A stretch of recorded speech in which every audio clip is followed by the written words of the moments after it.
For the love of the race, visit americasbestracing.net today. Thank you for joining us on the Fox Sports app, on our YouTube page as well. We'll be hopping over to FS2 in just a little bit. Greg Wolf, New York Racing Association handicapper.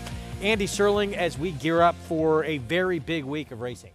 Yeah, a ton of stake races, right? We've got 1 today, 2 tomorrow, 3 on Sunday, and 4 on Saturday. So a little quick math feels like 10 total stakes and a lot of the turf. Yeah, including Champagne, Frizette, Chancer McPatrick. We'll see Senza Parole, who was sensational first time out for Chad Brown, that filly who looks like she's going to be a very short price. It looks like Chad Brown has heavy favorites in both the Champagne and Frizette. The Champagne is a very competitive race. He's the horse to beat, but there's some pretty good-looking maiden breakers in there, so it'll be interesting to see what happens. Pick 6 carryover today, over $83,900. That begins in race 3 and includes our feature today, the Gioponte at a mile on the grass. We'll talk about him a little bit later on as we get closer to this race and all he accomplished in his career.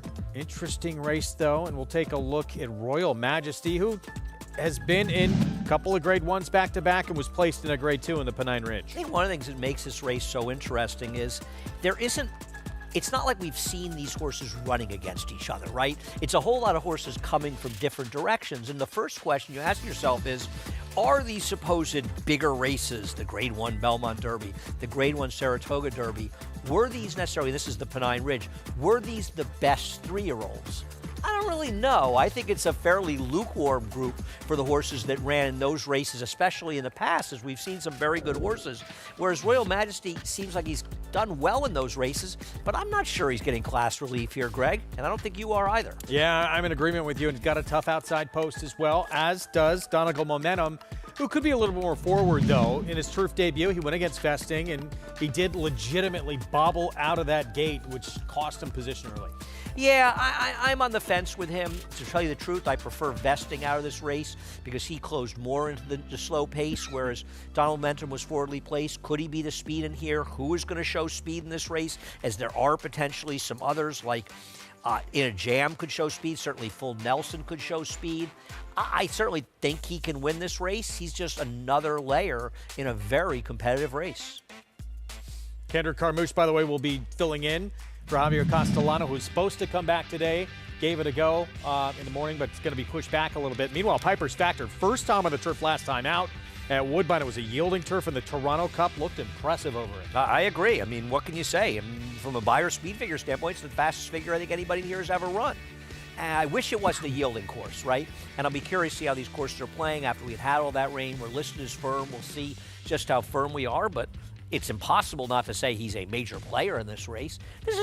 This race came up just a super interesting race and competitive race. And, you know, we talk about this pick 6 where there's a potential single to start it out early with reflexivity.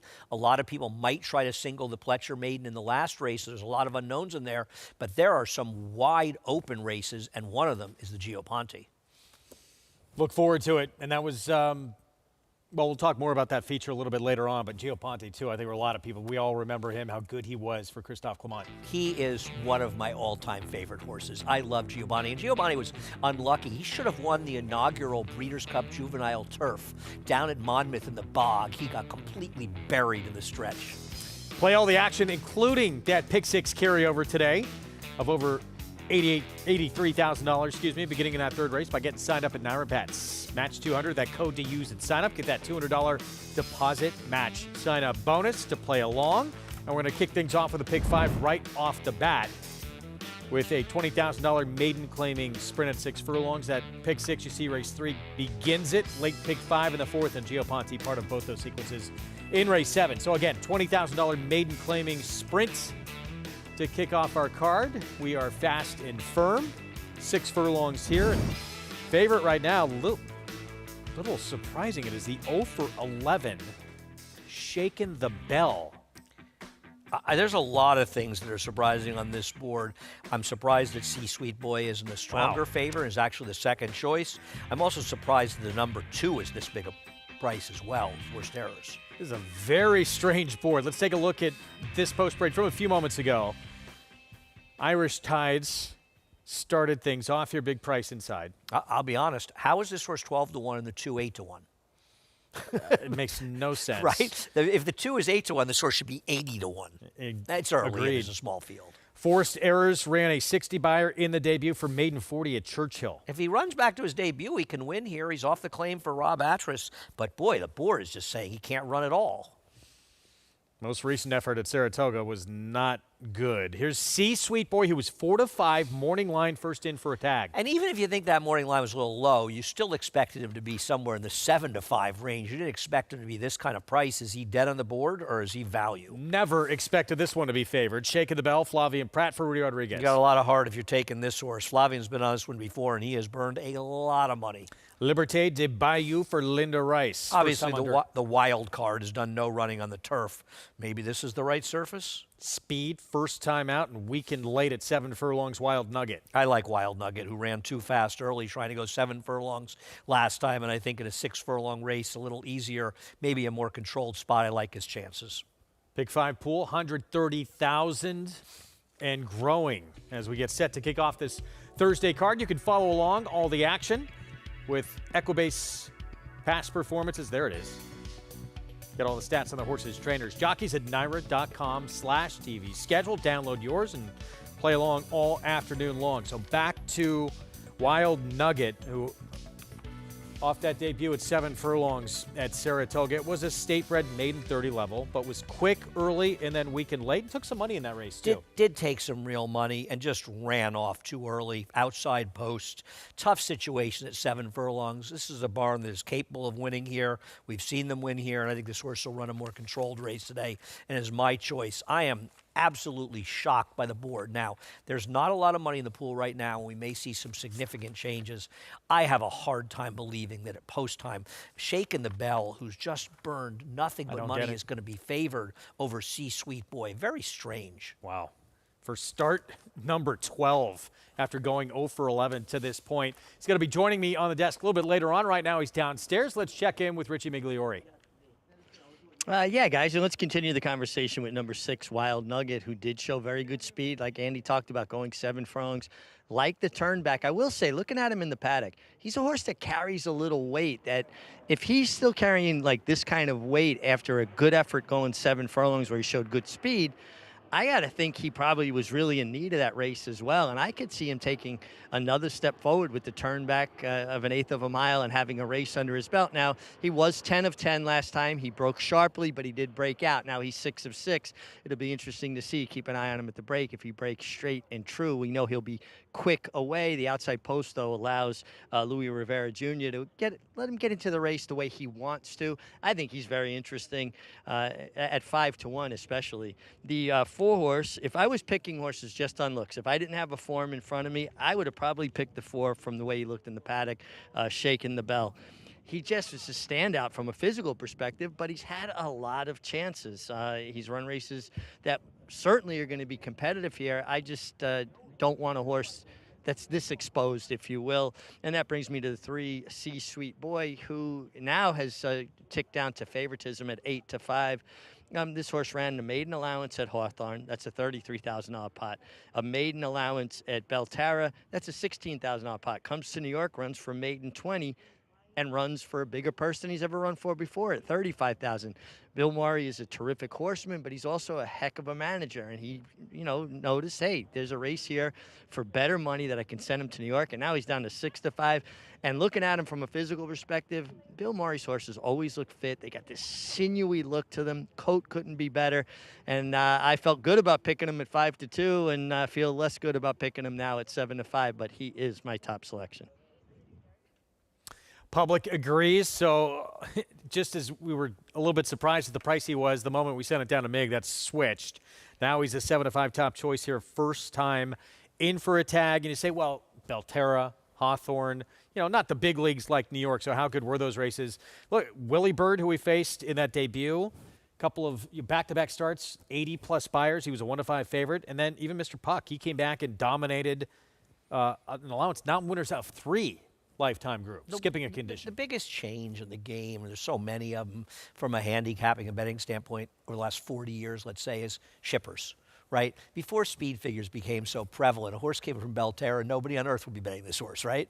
But with speed figures, now people can figure out if they're fast enough to compete, and you just don't see the kind of prices you used to see. I remember Shippers never got respect in New York. I remember the very good sprinter from Maryland named Christopher R. coming here and paying $13 despite having great form down there, because there was always this feeling they couldn't compete. Speed figures have changed that completely. Meanwhile, pace in here with C-Sweet Boy, especially last time out. He was very quick early. Do you expect him to be the one in front and Wild Nugget maybe sitting just behind him? Yeah, I mean, assuming we have to assume a clean break, but I would assume the 3 will be in front and Wild Nugget will be behind him. And Wild Nugget ran off going 7 last time, but that's a lot different than showing speed going 6.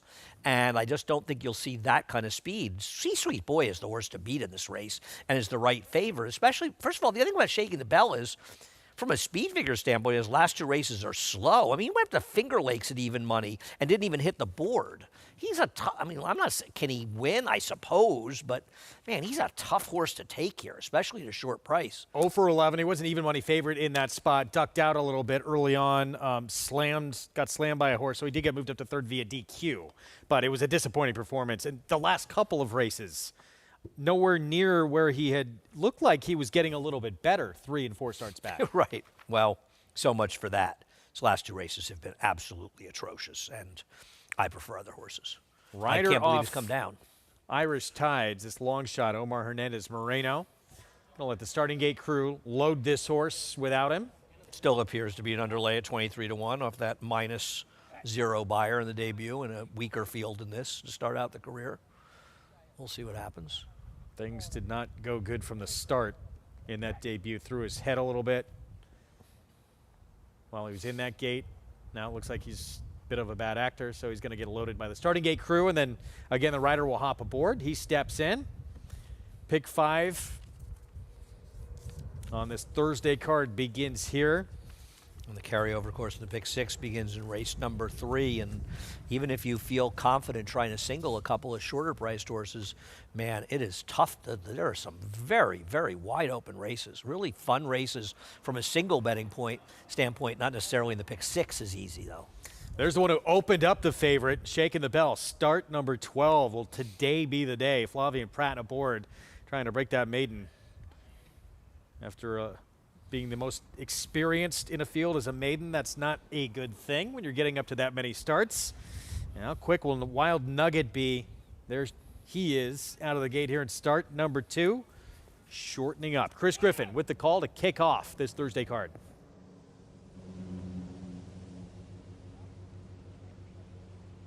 Goes in. All set.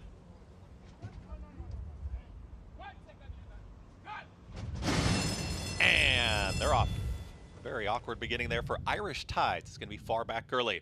Forced Errors gets the first call. It's Forced Errors, who's now up by a half length. And here comes Liberté de Bayou to apply pressure, is in hand, and now moves up on the outside to put a nose in front.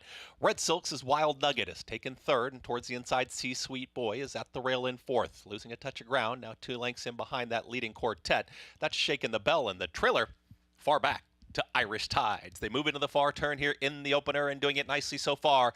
Liberté de Bayou is up by 3/4 of a length.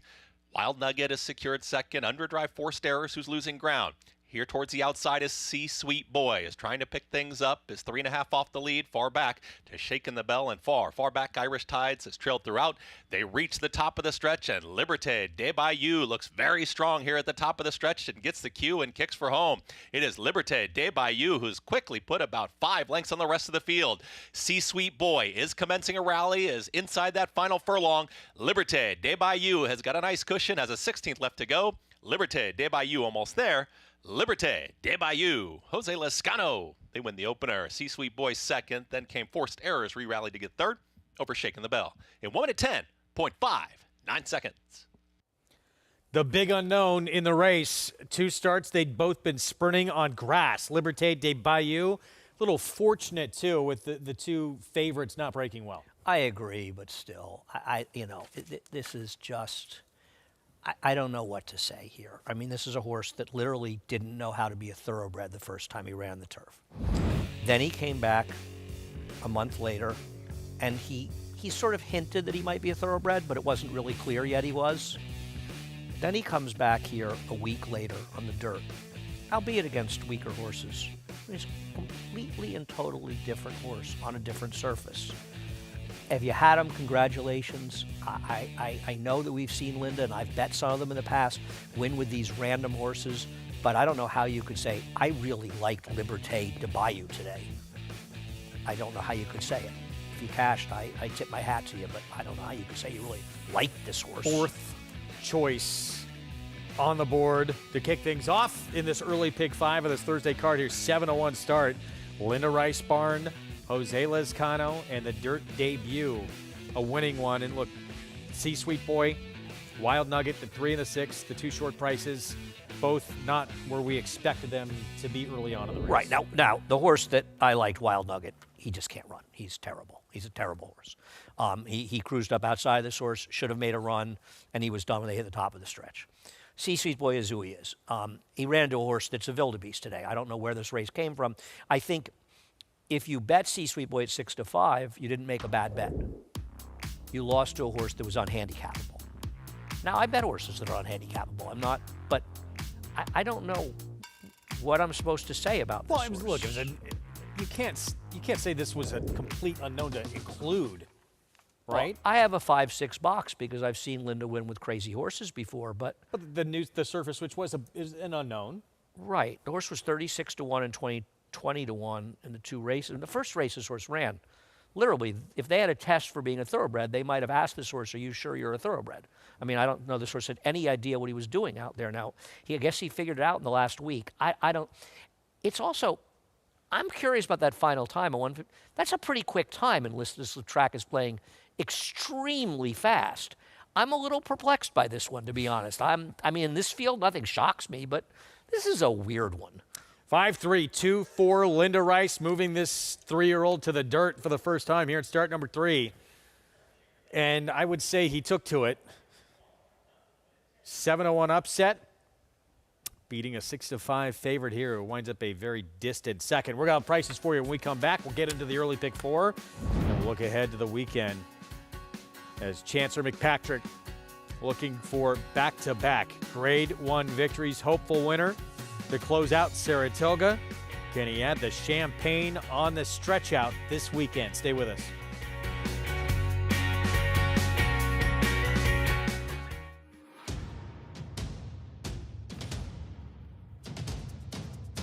Drain the Clock will win and win by as much as he wants. He'll win by 6 in the end. It is Drain the Clock who will bound home the winner in the Bayshore. Drain the Clock, Jackie's Warrior, a terrific finish in the Woody Stevens that goes to Drain the Clock by a head.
Back with you on our Thursday coverage. We're in October. You know what that means.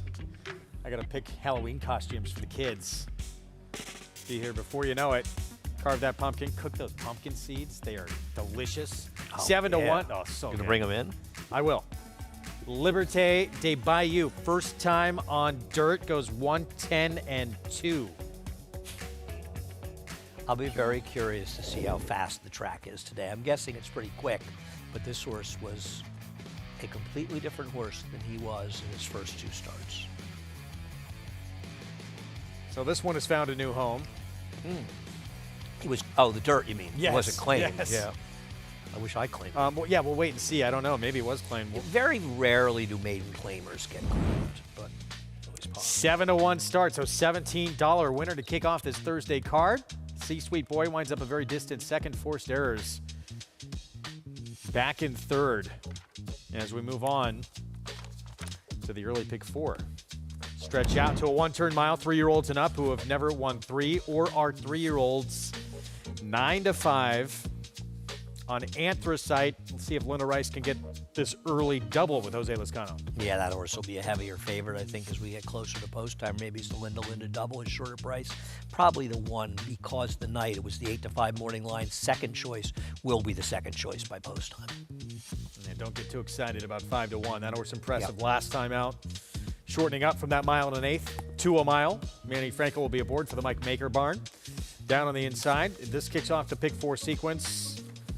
And then, not that this race is easy, but it seems like those two are major players. You like Arabato a little bit? I thought Arabato had a chance to wire the field in here. The number 5 Anthracite might be the horse to beat, but just doesn't seem to win. Though after the last race, I'm not going to put anything past Linda Rice, but he's not really a winning type. I thought Arabato has had some excuses and might be dangerous here as the potential speed. I was going to say, after this race, things get a little more difficult, but the first race was incredibly difficult. That was difficult, too, yeah, to have the winner. 7 to 1 start. Our Fox Sports 2 audience joining us here in just a few seconds. We're going to reset the show to welcome them in as we get set for this early pick 4 approaching the 18-minute mark to post.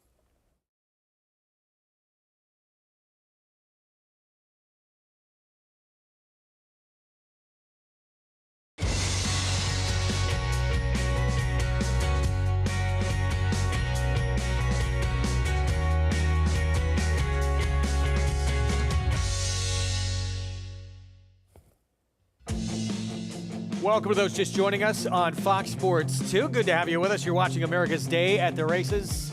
It's brought to you in part by America's Best Racing. For the love of the race, visit americasbestracing.net today. We're one race in, early pick 4. Coming up next, Greg Wolf alongside New York Racing Association handicapper Andy Serling as we get set, not just for a good card later today, and we'll talk about the feature, good one on the turf, but a very exciting weekend coming up. Yeah, no, it's a good card today, a competitive card throughout the day. Some good stake races coming up. The Gio Ponte today, 9 stake races over the next 3 days after today, and a lot of interesting races, some good 2-year-olds, a lot of good racing. And I think the racing has been terrific. The weather has held up except for a little bit this weekend. And overall, we've had very good racing since coming back from Saratoga. Yeah, a lot of runners with designs on championship weekend. We're going to see over the next few days here, including a big weekend on Saturday. Let's go to the Gio Ponte, a feature later today on the card. Good 1 mile on the turf for 3-year-olds and a horseshoe. You see a lot of graded stakes in the running lines for Royal Majesty and Hall of Fame trainer Bill Mott. Yeah, this is not a graded stake, but to make the mistake of thinking, look, he's coming out of 2 straight grade 1s, and this is 3 back in the Pennine Ridge when he finished 3rd, and he actually read pretty well in here. To think that this is a huge class drop would be a mistake. It happens that this group of horses that have been running in the Saratoga Derby, the Belmont Derby, they're just not that good. They're not as good as past years where he had horses like the very good Farbridge, particularly, and other graded stake winners. It's not the same this year, and maybe less distance will help him, maybe it won't, but I gotta tell you, this is about as tough a non-graded stake as you're going to find out here, because there are a lot of horses in here that feel like they're graded stakes quality runners. He's one of many you can make a case for. And keep in mind, too, vesting for Chad Brown and Klarovich draws into this race with a scratch, so that also eligible gets in. Yeah, no, this is it's a fun race. It really seems like a good race, and we'll see how the race plays out. And we'll see as well the turf is playing. The rails are at 0 on the outer course, and that is where we'll be running the 2 turf sprints on today's card. One of them closing out the day in a very tough race. Yeah. Potentially a heavy favorite in there that's run, but there's a lot of unknown variables in there. Both those races, part of a Pick 6 carryover, begins in race 3. We're a race away from kicking that off, just over $83,000 in that sequence today. You can play it right there at Naira Bets. Get signed up, started, get that offer, that $200 deposit match new customer bonus. With that code, punch that in at sign up, match 200 to take advantage and bet any track, anywhere, anytime. Again, at NairaBets.com. Fast and firm as we approach the 15-minute mark to post. For race number 2 to kick off this early Pick 4, here's what's ahead, presented by Claiborne Farm. As mentioned, the carryover in the Pick 6 begins in the next race, that third, which will be a one-turn mile, $16,000 claiming race to begin it. Late Pick 5 begins in the 4th, and the Gio Ponte part of both in race 7. Big weekend, as we mentioned, ahead, with horses heading out to Del Mar for championship weekend, including Hall of Fame trainer Todd Pletcher, who's got a couple in the Grade 1 Champagne, and Tip Top Thomas and Uncaged, both impressive winners first time out, and now we'll stretch out on Saturday. Daredevil, returning to stud on U.S. soil. The only first crop sire to see 2 offspring win the Grade 1 Kentucky Oaks and the Grade 1 Preakness Stakes in the same year. She dares the devil, taking the Kentucky Oaks and the Grade 2 Azeri Stakes, and champion Swiss Skydiver, winning the Preakness and the Grade 1 Beholder Mile Stakes. With more exciting prospects on the track and multiple 6-figure sales in the ring, Daredevil's career is just getting started, only at Lane's End. Horse racing? Check. Weekly promotions? Got 'em. Huge payouts? You bet. With Naira Bets. Download the app today and bet on any track, anywhere, anytime with live HD horse races, betting tips and tutorials, expert picks, and more. You bet with Naira Bets. Join now for a new member bonus at NairaBets.com.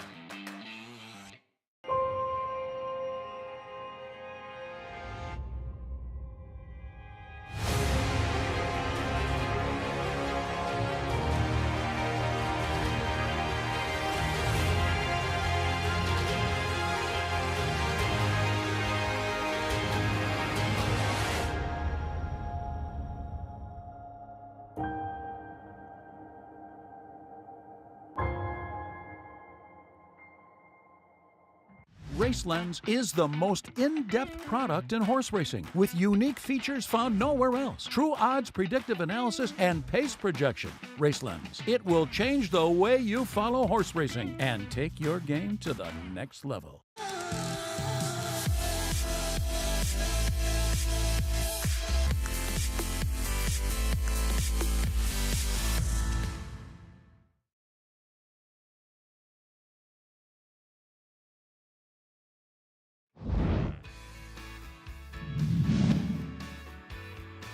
They're in the stretch. Devil's Bag in complete control of this field, in front by about 5. Our Casey's Boy joined on the outside by Dr. Carter, but the story here is Devil's Bag. Devil's Bag has the lead by about 7. Dr. Carter in second. It's Maple on Devil's Bag in front. Woody Stevens, champion 2-year-old with Eddie Maple. Stakes record time for Devil's Bag in the 1983 Champagne, breaking Seattle Slough's mark, and then would break the track record in the Laurel Futurity, held by Spectacular Bid to end his 2-year-old campaign. Yeah, this was a horse that was talked about the way Dr. Fager was talked about, who had shockingly only run 16 years earlier than that. And you think about how he beat Dr. Carter that day by 7 lengths. Dr. Carter was one of the 2 horses that beat him in the Flamingo when sort of the wheels came off, when he, in Time for a Change, finished ahead of Devil's Bag. A race is actually on YouTube if you want to look it up, the 1984 Flamingo Stakes. He was as brilliant a 2-year-old as you'll ever see. And I mean, the talk of him, even on the heels of a Seattle Slew, affirmed an Alidar Spectacular Bid, where he was talked about in hushed tones, it just didn't work out as a 3-year-old. He really didn't have the kind of year they'd hoped for. I believe he was indicated for $36 million, a 2-year-old. End of that 2-year-old campaign, December 20th, for $36 million. That was the highest price ever paid for a 2-year-old. It's 1983.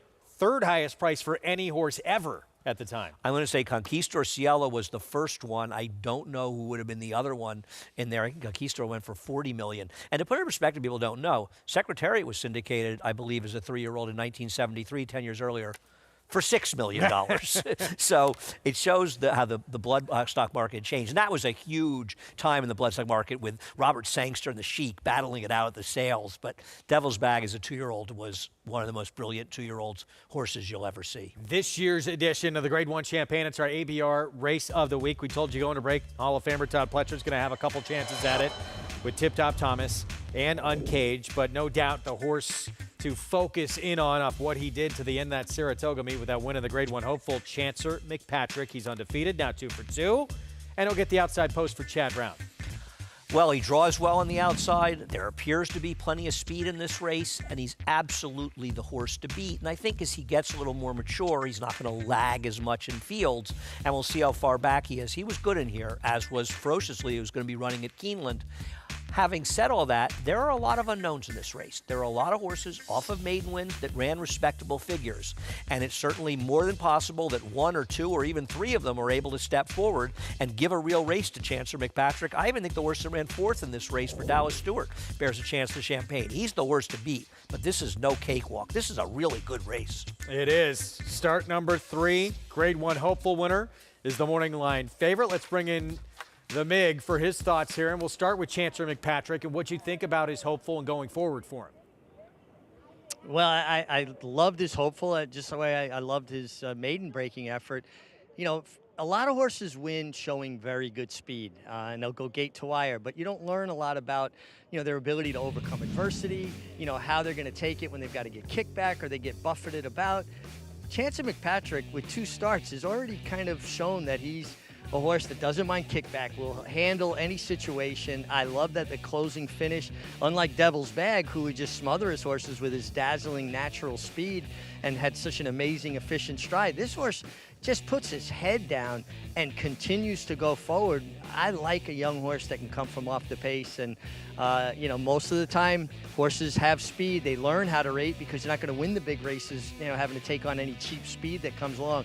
Chancer McPatrick is already battle-tested in just 2 starts, Greg. He is going to come from out of it in here, but as you said, there's a lot of horses, thanks Mig, but who could take that step forward, just as he did in start number 2 in the hopeful. Yeah, no, listen, he's obviously very good, and he's been impressive in both of his starts. And there's no reason not to particularly like him in here.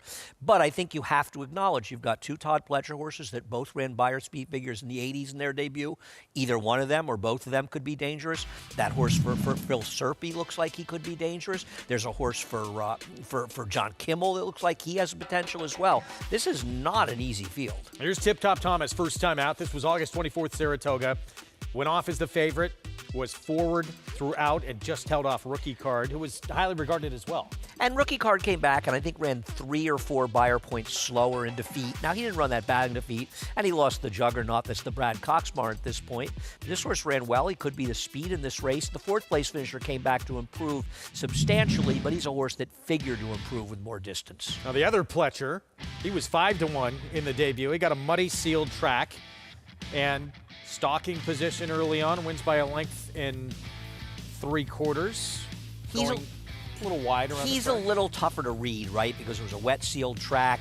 It felt like the 3rd place finisher came back and ran okay, but disappointed a little bit, though he improved his figure. Felt like he had a problem. I just don't know. I think of the 2 Pletcher, I probably prefer the one that was more brilliant first time out, but we'll see. 6-time winner of this prestigious Grade 1. Looking for number 7. I get 2 chances to get it with Tip Top Thomas and Uncaged, both making their 2nd start in Saturday's Grade 1 Champagne on the road to the Breeders' Cup Juvenile on a very exciting Saturday card. We hope you join us. We still have, as you said, that Gio Ponte later today. Tomorrow, a couple of graded stakes. And then a very important Saturday afternoon. Yeah, no, there's terrific racing. And then Sunday's card, you got Big Matron and Miss Grillo, both full fields, and a heavy favorite with Raging Sea in the Beldame. Post parade for the second one-turn mile, conditioned $16,000 claiming race. Here's Because the Night, 5-2. Yeah, I mean, you and I have slightly different opinions on this one. You like this one more than I do, but I can't discount that if he runs his last race, he's a huge player. Flashy Alex, not near as much to like. Yeah, I just don't know how you can like this horse who has absolutely no speed. Same could be said of Scotto's, 1 for 36. Yeah, they feel like they're sort of brothers in the struggle here. Mr. Swagger has races to go back to, but that was with a different barn. Yeah, we'll see if he can get back to them for this barn, though he ran okay off the claim. And he'll put blinkers back on today with that one-race experiment taking them off. Katie Davis rides Mr. Swagger. Anthracite, Linda Rice, Jose Lescano, they took the opener. He certainly can win this race. He has the speed to be forward, but at 2 for 27 with 9 seconds and thirds, he's not a reliable win candidate. Arabado won at a mile on this track back in April. Yeah, I'm hoping he's the controlling speed. He was over his head last time out, and I thought he had an excuse to back as well. And 2 for 42 lifetime, strong light on the outside. Yeah, once again, he's had a lot of chances. Now, he's one that occasionally seems to show up, but he's also 1 for his last 30 and 2 for 42 lifetime. Now, once you get signed up with Naira Bets, make use of all that's there, including track stats. Want to know how many winners are closing from the back at Belmont at the Big 8? Track Stats has the answer.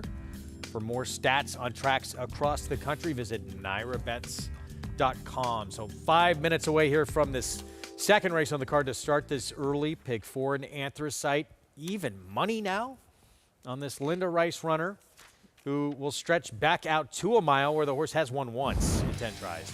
Everybody, I guess, who got fat with the first winner is just pouring it in on Anthracite, who is a very hard horse to take even money on. I have no argument with somebody that says to you on, sort of the races they run, he's kind of the one to beat. And I almost wonder if the even money is partly a function of the fact that the 1 is not getting particularly bet in this race. He couldn't be even money if the 1 was the 8-5, he was morning line. He's a very hard horse, though, to take a short price on. He does drop down to the lowest level he's ever been in, and he is in some ways the horse to beat, but he's not a horse that likes to win. It's not a big money burner, though, right? Look at his last 12 starts, only favored in 1 of them. Yeah. And as you said, it is a drop for him, but wow, short number. Next door, again, you told us a little bit what you like about Arabado. 3 starts back, was a winner here. Yeah, Dylan has one job, just go to the lead with him. And if he can do that, which he did 3 races back, he was forward with Dylan, he could win. And I thought 2 back, he got caught down the inside, a pace that ultimately really fell apart. Don't think he ran that badly, and then he comes off the layoff. They ran him in a spot he had no chance to win.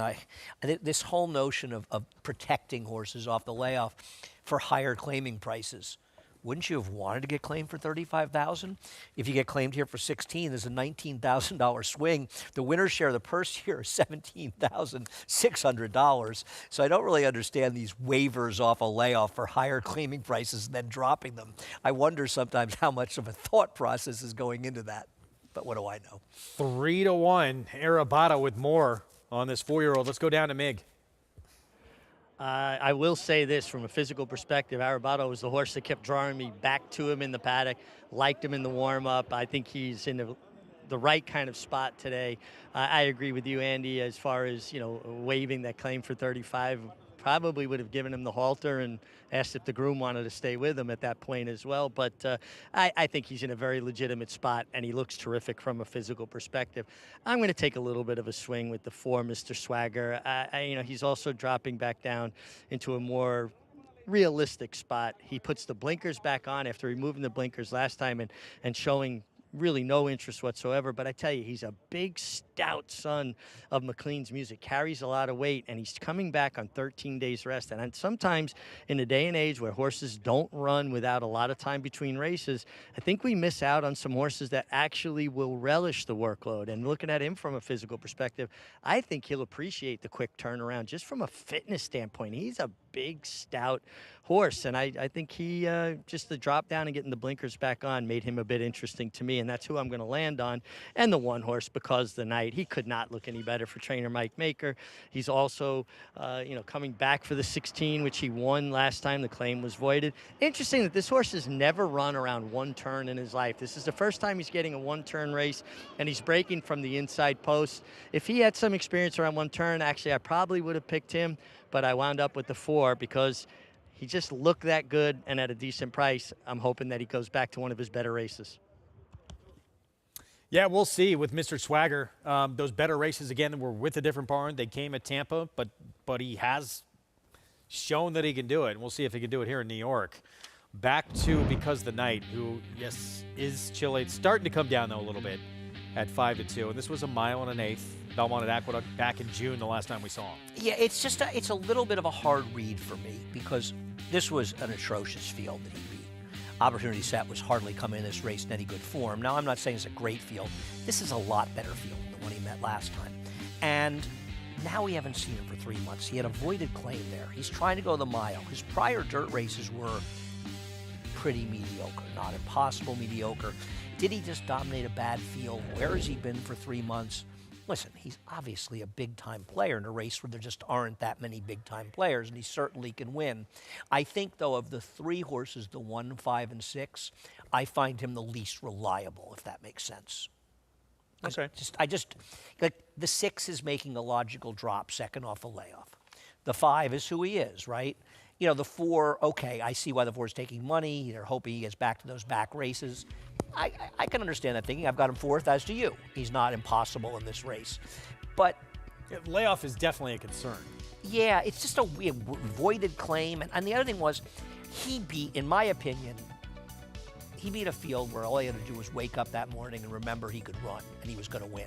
I don't think it's the case today because the 5 isn't great. He doesn't win, but he's okay. He's consistently sort of faster than this horse, right? And the 6 is a potential threat on the front end. I don't think he just shows up today and has to win like he did last time. There he is, Manny Franco back aboard. He was on board for that win at 1 1/8 last time out, but no question, this is a tougher group. He's going to have to try and beat here, and the time away, if he was doing that well, is a little concerning, not having seen him since June 22nd.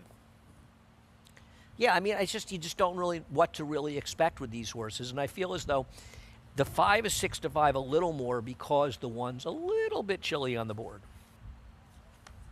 So Anthracite, Linda Rice, Jose Lezcano with the 5 trying to take this early double in a dropping class for the short price 6-5 favorite, but just 2 for 27 coming in. Look, records of anybody in this group, none of them are that not strong. Nature of this condition. See what happens here to kick off this pick 4. Let's go upstairs. Chris Griffin, the call.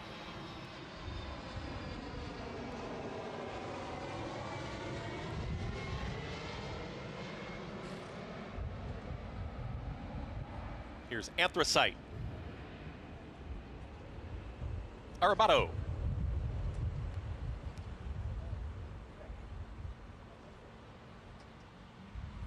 Strong Light, last to load.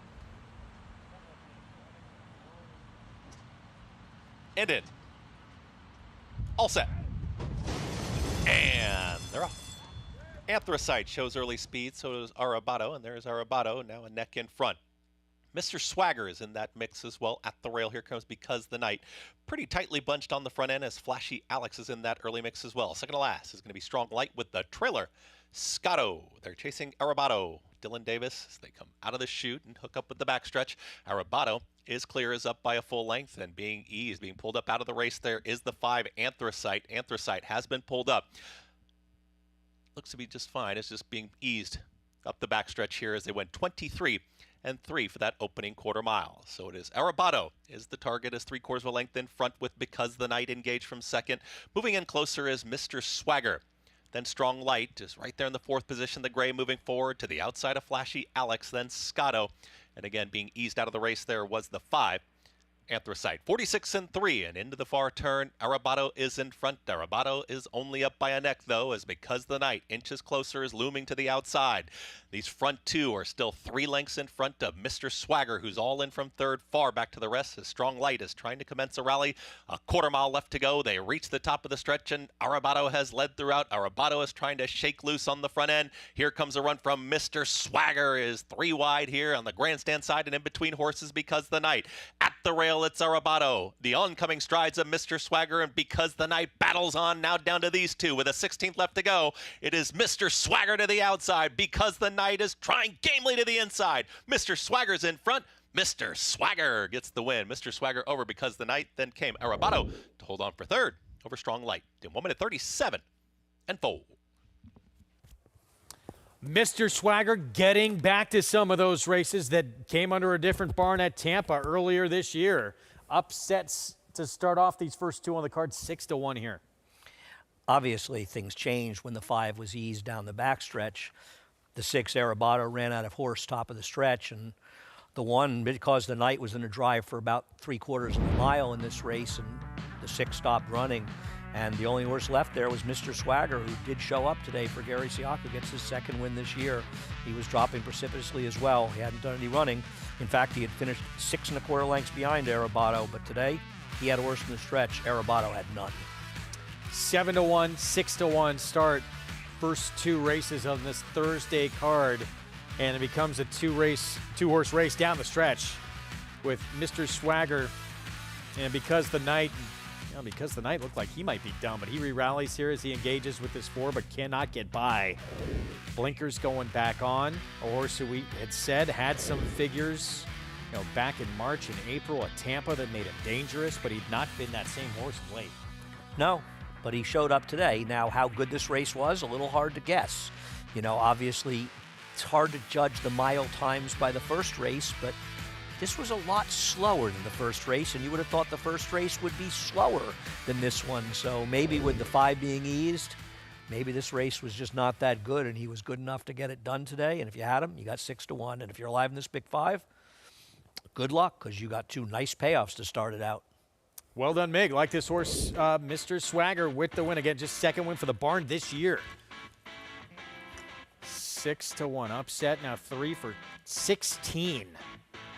For this 4-year-old by McLean's Music, Mr. Swagger, Katie Davis, to start off this early pick 4. And yeah, terrific start if you're alive to this point. Still a long way to go, though, in this early pick 5. Well done, Katie Davis, winning that stretch duel over Manny Franco. And Because the Night prices when we come back, brother to the 2-year-old champ, Fierceness. He'll be trying something new on tomorrow's action, getting on the grass in the Futurity. Menti. Will he take to the lawn? We'll have a preview when we come back. At the Keeneland September yearling sale, the premier thoroughbred auction venue in the world, Mandy Pope of Whisper Hill Farm signed the ticket on the $5 million sale topper by Curlin, bred by Stone Street Thoroughbred Holdings. He was one of $5 million plus yearlings by Curlin to sell. No fewer than 44 of his yearlings fell to the auction gavel, averaging nearly $600,000, making Curlin the #1 sales sire at the September sale. Curlin, the classic sire.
Back with you on our Thursday coverage here on Fox Sports 2. Thanks for being with us on America's Day of the Races, brought to you in part by Naira Bets. Bet any track, anywhere, anytime. 2 upsets to kick off our card. 7-1 in the opener, now 6-1 on Mr. Swagger in race number 2. Yeah, no, good luck if you're alive in this pick 5. And I'll tell you, a lot of people are looking at the first 2 results and saying, well, I'm glad they weren't in the pick 6, because this would have been a very tough start to a pick 6. But good luck if you're alive in this pick 5. The double paid $190 for $2, so you got a lot of equity going forward, and I hope it works out for you. $15.40. The pick 3s. Lowest one's $300 for $1. Wow. Let's go downstairs to Mig. I almost just lost our interview, guys. Gary was walking away. Gary, Mr. Swagger, kind of a quick turnaround, 13 days, but a big stout horse. Looks like it was something that actually benefited him. Yeah, he just never ran last time, and I couldn't figure out why. He was doing actually pretty good, and I said, come right back and let him run right back again. He was training good, and I put Katie on. Katie did a great job sitting right off the speed. Got a perfect trip. Worked out a really good trip. You had to feel good leaving the 3/8 pole with the 2 on the lead battling. Yeah, they were battling head and head, and I said, just ease up. She eased them, tipped them to the outside, and she just wore them down. The one horse went on, but we got the job done. It seems like lately you've gotten a couple owners back that were in your barn and kind of went elsewhere, but they've come back to you. And Sable kind of rebuilding right now. Yeah, I kind of was easing a little bit, going a little slow and stuff, and then my friend Eddie called up, and Sino and all these guys. I said, let's get together and let's get going. So I said, you know what, let's just make this work. And everybody, we got the same groom, same riders. Paul, who's with me, who's great. And we just put our heads together and just keep working hard. And I'm glad we got some results. Well, it is always obviously fun to get those results. But so every time that you try to get out, they pull you back in. Exactly. Yeah, you remember the movie? You might have been in it, but it was great. But like I said, it was a long time. But just so happy this guy won a race. And like I said, the owners of this horse are great. And I got a bunch of good owners, you know, that are good guys that looking forward to the racing. Congratulations, Gary. Always good to get to talk to you. And guys, I know this horse wasn't named for him, Mr. Swagger, but I think it applies. Right. Got a little swagger now after getting a picture taken with a victory in the winner's circle. Well done. Get this horse the win. And, yeah, got a good trip to do it. Yeah, got it done, and obviously a different race with the favorite pulling up in the backstretch, but whatever. You got this horse. You're alive. Good luck. Here we go. Pick 6 carryover, $83,911 begins in this race coming up. $16,000 claiming 1 turn mile, and we fully expect these odds to change quite a bit. Grandpa's Kid is not going to be your post-time favorite, but right now it's taking some early money. Yeah, looking at the multis, probably the 7 and the 2 will be the vying for favoritism in here. I'm sorry, the 8 and the 2, I should say. Ski Country's got to come from a long way back here. I kind of thought Mason Mania will sting on the front end off the claim for Wayne Potts. Here's a look at this sequence coming up, and you had thought, well, in terms of the leans in this sequence, probably race 5 with reflexivity to 5? Yeah, there's 2 potentially short prices on the morning line. One of them is reflexivity. If I was playing and somebody said you have to single somebody and I play multiple tickets, I would single reflexivity. But we don't love that horse. Well, she's the horse to beat. And I think that they realized in her last race, Manny Franco did, that she's best when she's forward.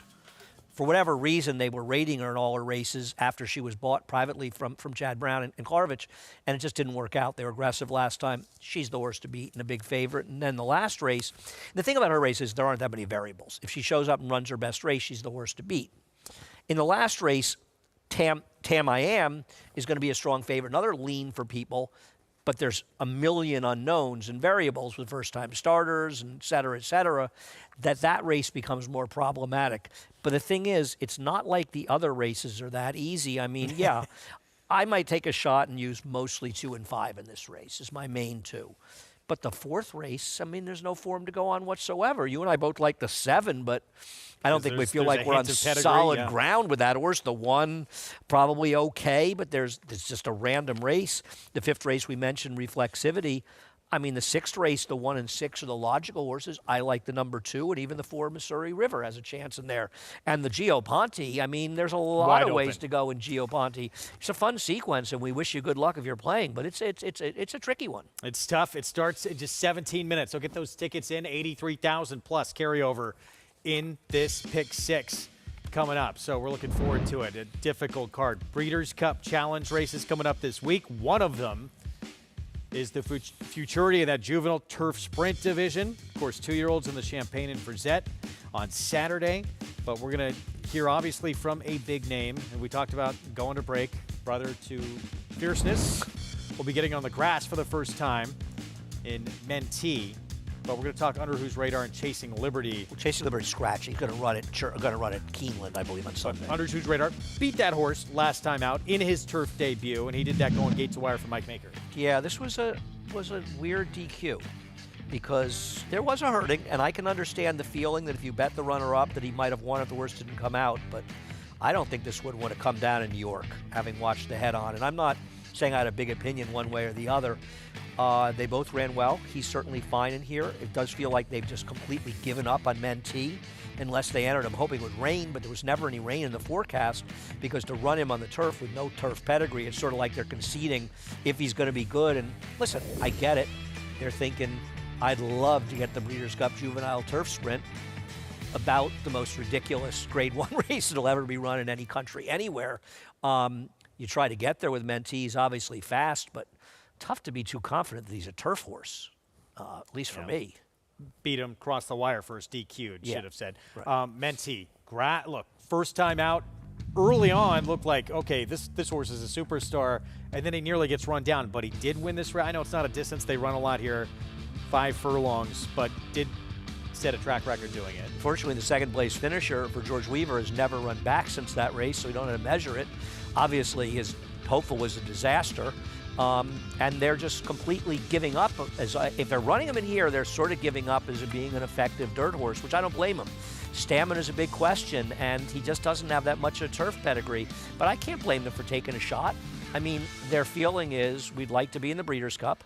Todd Pletcher has, I think, 4 Grade 1 wins this year. 2 of them are with Fierceness. You want to get in the Breeders' Cup. You want to get in those races. He ain't winning the Breeders' Cup Juvenile. So why not take a shot and see if he's a turf horse? If he's not, then they'll just go back and they'll run him in sprints again in the dirt.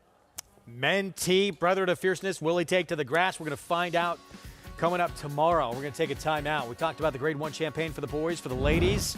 It all centers around this filly in the Frizette. Senza Parole, sensational in that debut at Saratoga. For Chad Brown and Don Alberto Stable, what will she do in start number 2 on the stretch out? We'll have a preview coming up. It's amazing. I mean, we're used to having horses in claiming races, and here we're at the undercard of the Belmont. And they're off in the Woody Stevens, and here's Bookham Dano, who has blown by them all. Bookham Dano, Prince of Monaco in between. It's going to get very close. Bookham Dano! Winning on New York's most important day of racing. I can't. That was awesome. He's the best. Horse racing? Check. Weekly promotions? Got them. Huge payouts? You bet. With Naira Bets. Download the app today and bet on any track, anywhere, anytime with live HD horse races, betting tips and tutorials, expert picks, and more. You bet with Naira Bets. Join now for a new member bonus at NairaBets.com. These New York bred foals represent many sires. War Dancer, Salamini, Honest Mischief, Central Banker. But they all have one thing in common. Starting in 2026, they'll be running for the same purse money as Open Company 2-year-olds at Naira tracks. That's nearly 20% more than they run for now. Learn more about it at nybreds.com. Racetrack Television Network brings you every race, from every track, on every screen, every day. With monthly packages starting as low as $5, RTN gives you great value and access to more live HD streaming and race replays than anyone. Visit RTN.tv today to sign up and watch on almost any device, including Roku and Amazon Fire. RTN has packages that start at $5 per month.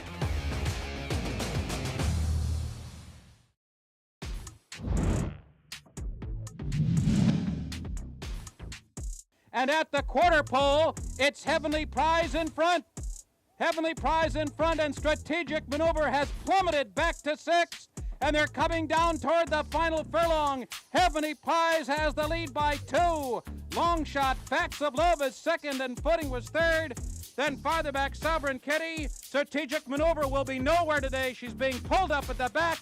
As up front, Heavenly Prize scores here by 6 widening lengths in a sharp time.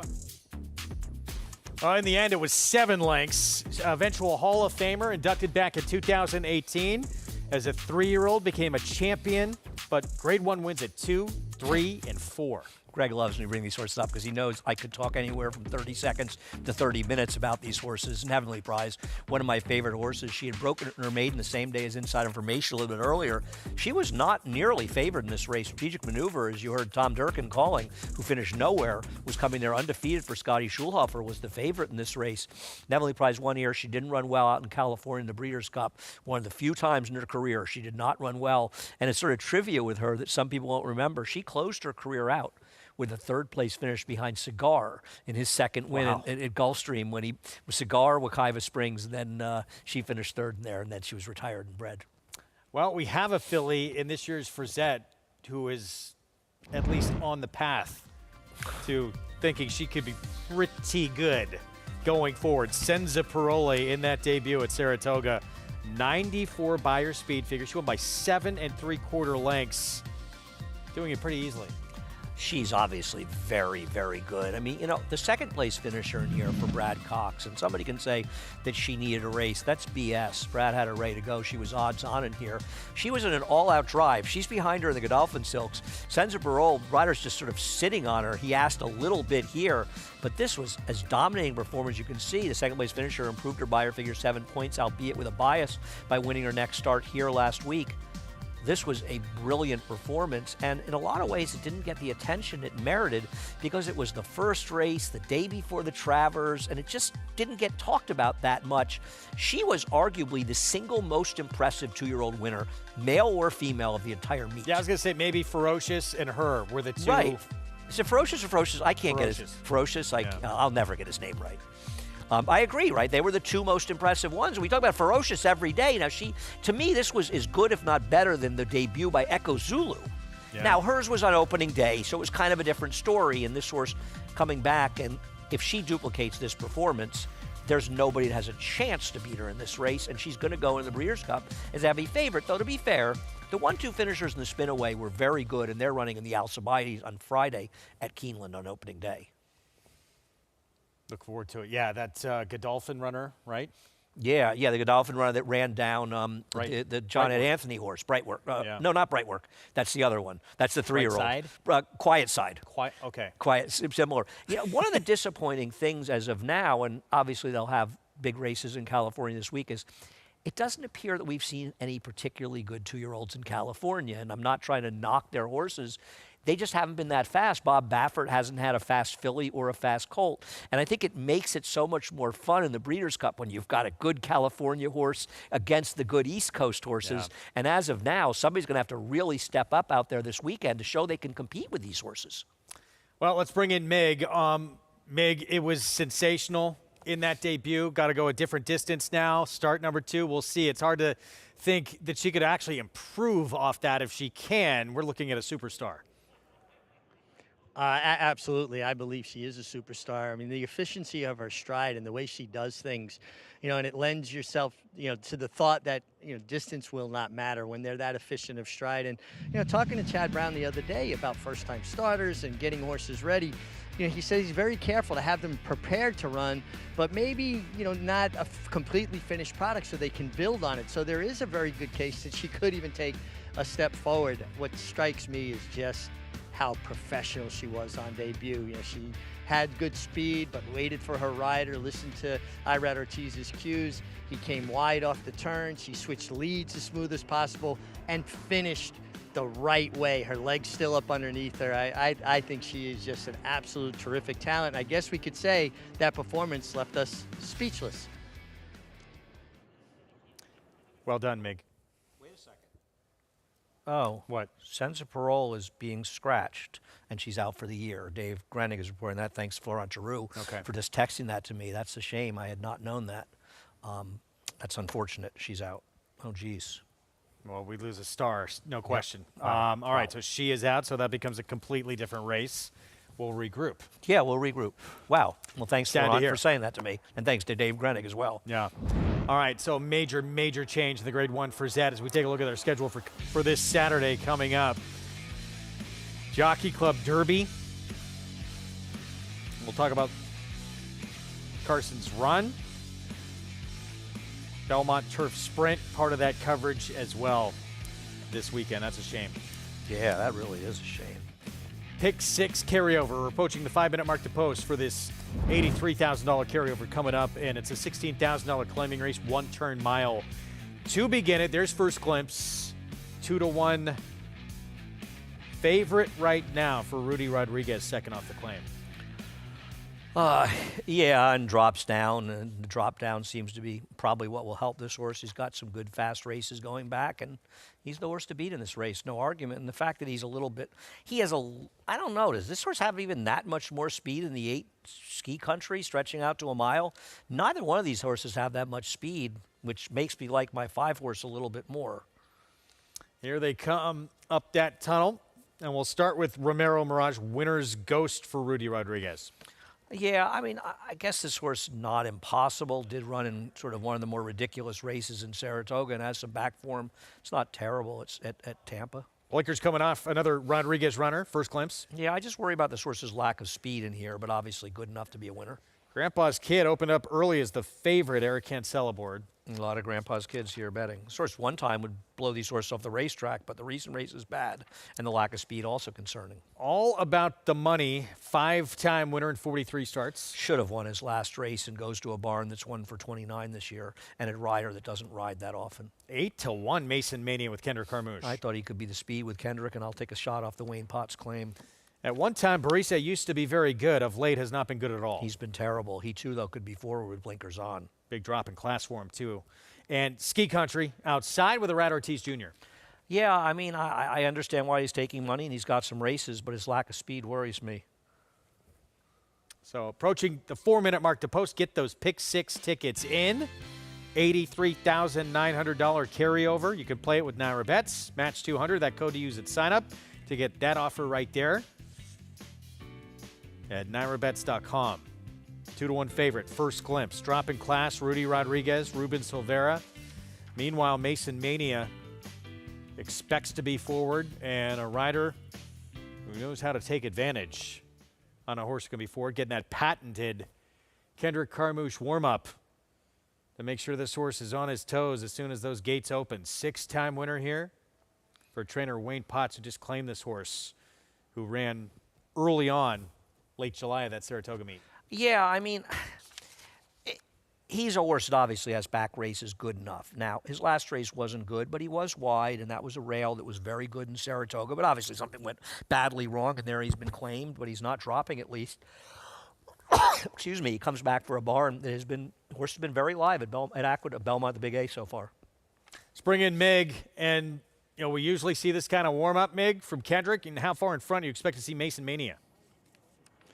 Well, one thing about Kendrick, right? He understands the importance of speed, and he doesn't overuse a horse. He will establish where he wants to be and then give horses an opportunity. And we've seen him deliver some tremendous rides recently in all different fashions. And listen, your best riders are chameleons, meaning in essence, they fit the horse, they fit the situation, not the other way around. I like the way this horse looked in the paddock, continue to like him on the racetrack. Wayne Potts' horses are usually very well turned out. And, it's funny, I was talking with Todd Pletcher a few weeks ago about the Wilson shoot in Saratoga, and he said some horses he had just ran inexplicably poorly racing out of that little chute and then came back and ran extremely well. And this horse, obviously just did not show up at all last time. And I just wonder if there's not some validity that some horses just don't handle that little configuration. It's kind of a quick, abrupt into that little turn. I think it's well designed, and I think it's a very safe race, but I think some horses just maybe not as shifty or as handy, where a true one turn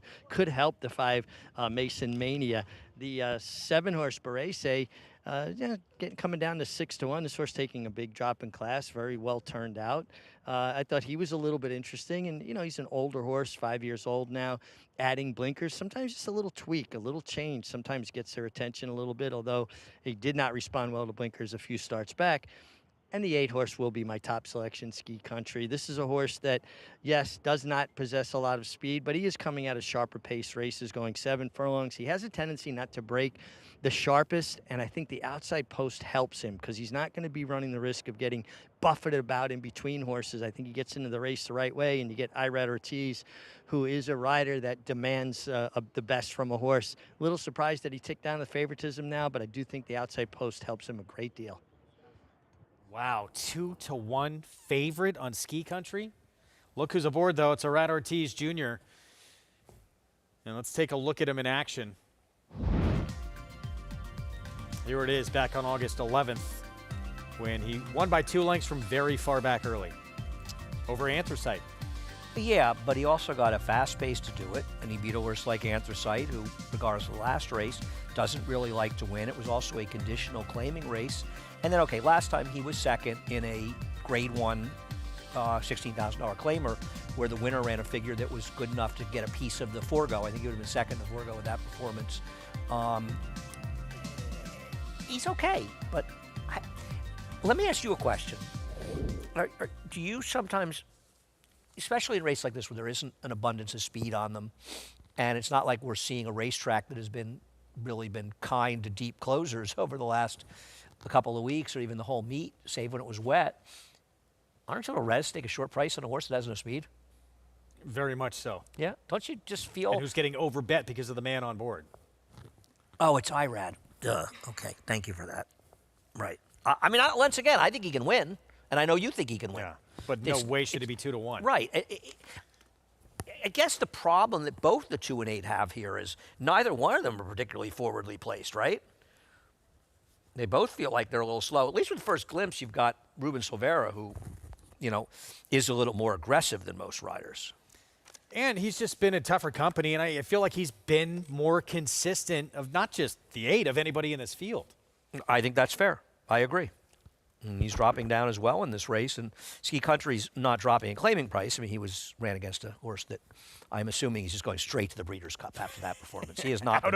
I think there's an APB out for the $16,000 claiming win. Critical threats. What Beyer did he run? 97, I think, 99 or 97. Don't see that a lot. No, it's got to be one of the highest $16,000 claiming buyers you'll see in the course of a lifetime, culminating what was a lot of good performances from that barn.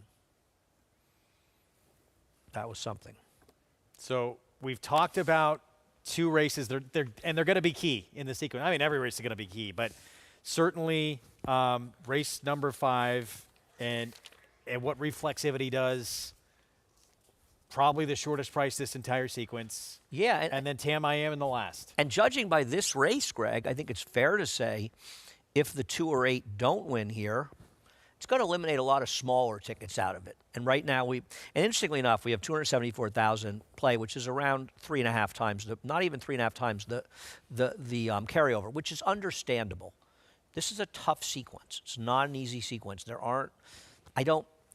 I'll put it this way, they aren't particularly reliable singles. You know what I mean? The last race is right. I mean, how much do you want to put in the pick 6 to get live to a single in the last race with 7 unknowns in there? And I agree you that could the feel comfortable maybe. You're never going to feel things can happen, but you could feel relatively good.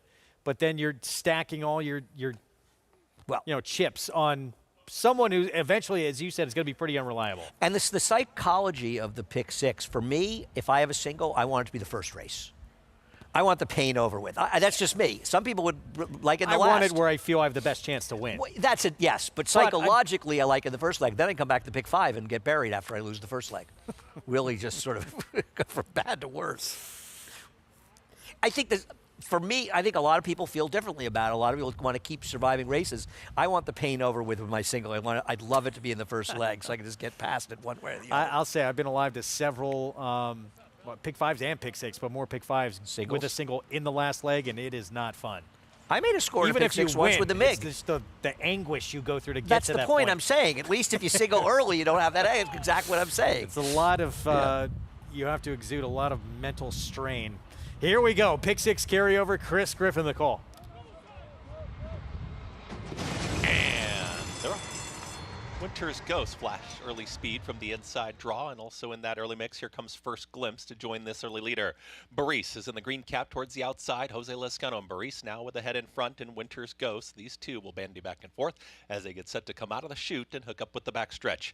All About the Money is well settled into third, just towards the outside of First Glimpse, who's now that shared third and fourth position with Ski Country, now patiently ridden by Rat Ortiz Jr. out in the center of the racetrack in fifth. They are 5 lengths clear from the 2 trailers, Mason Mania and Grandpa's Kid. 23.59 for the opening quarter mile. It was pressured, but a moderate tempo early as Winter's Ghost is back to a neck in front. Baris continues to chase, is right there with the leader. First Glimpse is towards the inside, is in third. Out wider is Ski Country, begins a rally, has taken a lone fourth. It's less than a half mile to go. In between horses, All About the Money. From the back, trying to rally on, is still Mason Mania with Grandpa's Kid. 46-3, the half-mile time. They are well into the far turn, and they're tightly bunched on the front end. Baris is in front. Winter's Ghost trying to hang in there. First Glimpse is looking for a seam. Tries to muscle on through here at the rail. Is there room for First Glimpse? And Ruben Silvera pushes on through. 4 across the racetrack here at the top of the stretch, and First Glimpse has emerged with the lead. Winter's Ghost goes right with the leader. Ski Country is 4 wide on the grandstand side. Red Silks is Mason Mania. Baris, many with a chance here. A final furlong left to go. First Glimpse is in front. Ski Country towards the outside. Winter's Ghost, the gray in between horses. Mason Mania trying to pick him up on the grandstand side. First Glimpse almost there. First Glimpse, Winter's Ghost. First Glimpse gets the victory. First Glimpse wins it over Winter's Ghost, and the oncoming strides of Mason Mania and photo for fourth. Then 1 minute 36 and 4. First Glimpse drop in class. Ruben Silvera for Rudy Rodriguez. Equipment change, blinkers off. Good job by Ruben coming through on the inside to get the job done. As he manages to get it done as one of the favorites, I got to say, I thought Mason Mania would try to wire the field. He came from virtually dead last to just narrowly beaten third. Strangely run race, no? The 8 never got in there, Ski Country. One more look. Could you really think Mason Mania would be sitting next to Grandpa's Kid early? Way did we think that horse would be that far back. But look, First Glimpse, we talked about coming in, had been the most consistent against mainly better company than most in this field, and he gets it done. No, he was of the 2 horses taking money. I guess the 8 was 8-5 because of IRAD, right? Yeah. But this horse should have been a shorter price than the 8. I know you agree with that. Oh, no question. Yeah, this is a strange one. This is one where, now in the pick 6, probably was favored, be my guess, where the IRAD factor doesn't play as big a role. First Glimpse, win number 6 in his 5-year-old's career. Second off the claim, Rudy Rodriguez barn. Owns part of this 5-year-old as well. And able to hold off Winter's Ghost from his barn. Stablemate, check it in at second. 1-2 for Rudy. Mason Mania, Ski Country. Round out the top 4, but 5-2. Second choice on the board to start this pick 6 carryover. With, again, look, a runner being over bet, but it's tough to leave a horse out that was a contender. Yeah, no. I mean, listen, I think anyone who played this pick 6 seriously is alive. The question is, what kind of price did you get? 5-2, a very fair price on the win end, I'll tell you that. First Glimpse, a little bit easier company. Equipment change and a win in the $16,000 claiming race to start off this pick 6 carryover. Prices late pick 5 when we come back. This proven son of Giants Causeway has sired 7 millionaires. With over 10% stakes performers, his recent top runners include Tarabi, placed in the Grade 1 Spinaway and Breeders' Cup Juvenile Fillies, Grade 2 winner Plum Ali, plus these standout performers.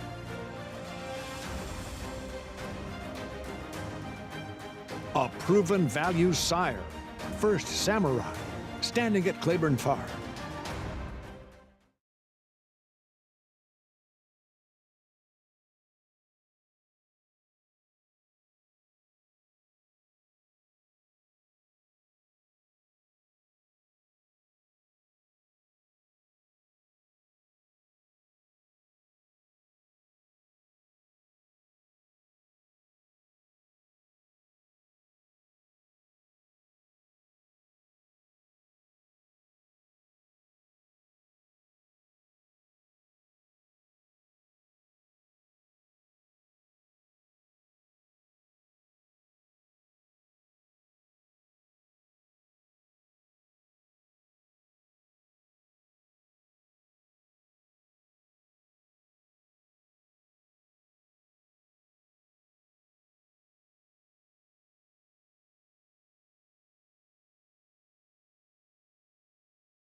Welcome back to America's Day at the Races, brought to you by Claiborne Farm, doing the usual unusually well for over 100 years. And talk about doing the usual unusually well, Ruben, really nice ride, finding that inside position and coming through on the rail.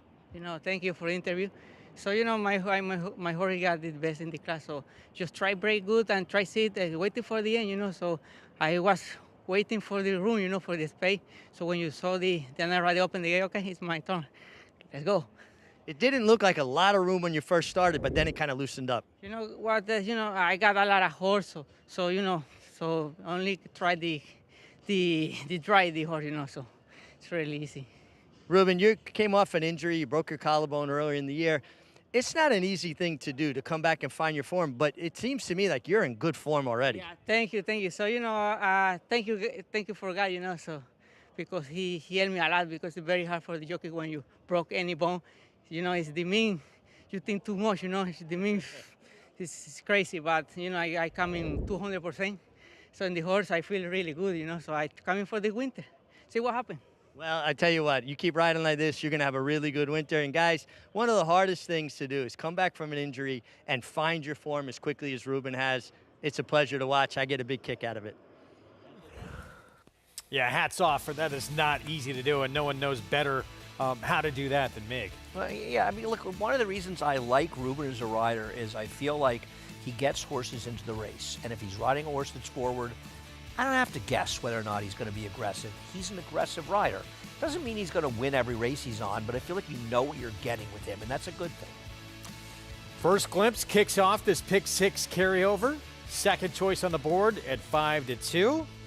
And the fourth starts the late pick 5. Mile and a 16th on the grass. One of these restricted maiden optional claiming races. Horses that sold for $50,000 or less at their most recent sale. Favoritism to this Linda Rice, second-time starter that is getting on grass for the first time. She won with a horse getting on dirt for the first time in the opener at 7-1. But the word out a little bit on Salvation, who's from the female family of New Money Honey. But the dam herself produced 2 that ran the turf that did very little running. Palace Malice ran a 10% turf sire at best. You and I guessed with this horse, but I mean, this horse is an overwhelming favorite in the double. I was surprised to see that. I mean, this is a hard race to take the favorite. I guess you and I weren't as imaginative as I had hoped. They bet just under 4 times the pick 6 carryover, by the way, $330,000 betting the pick 6 carryover. Healthy. Long way to go. One leg in. Much more on it coming up after a short timeout. We're going to take a break.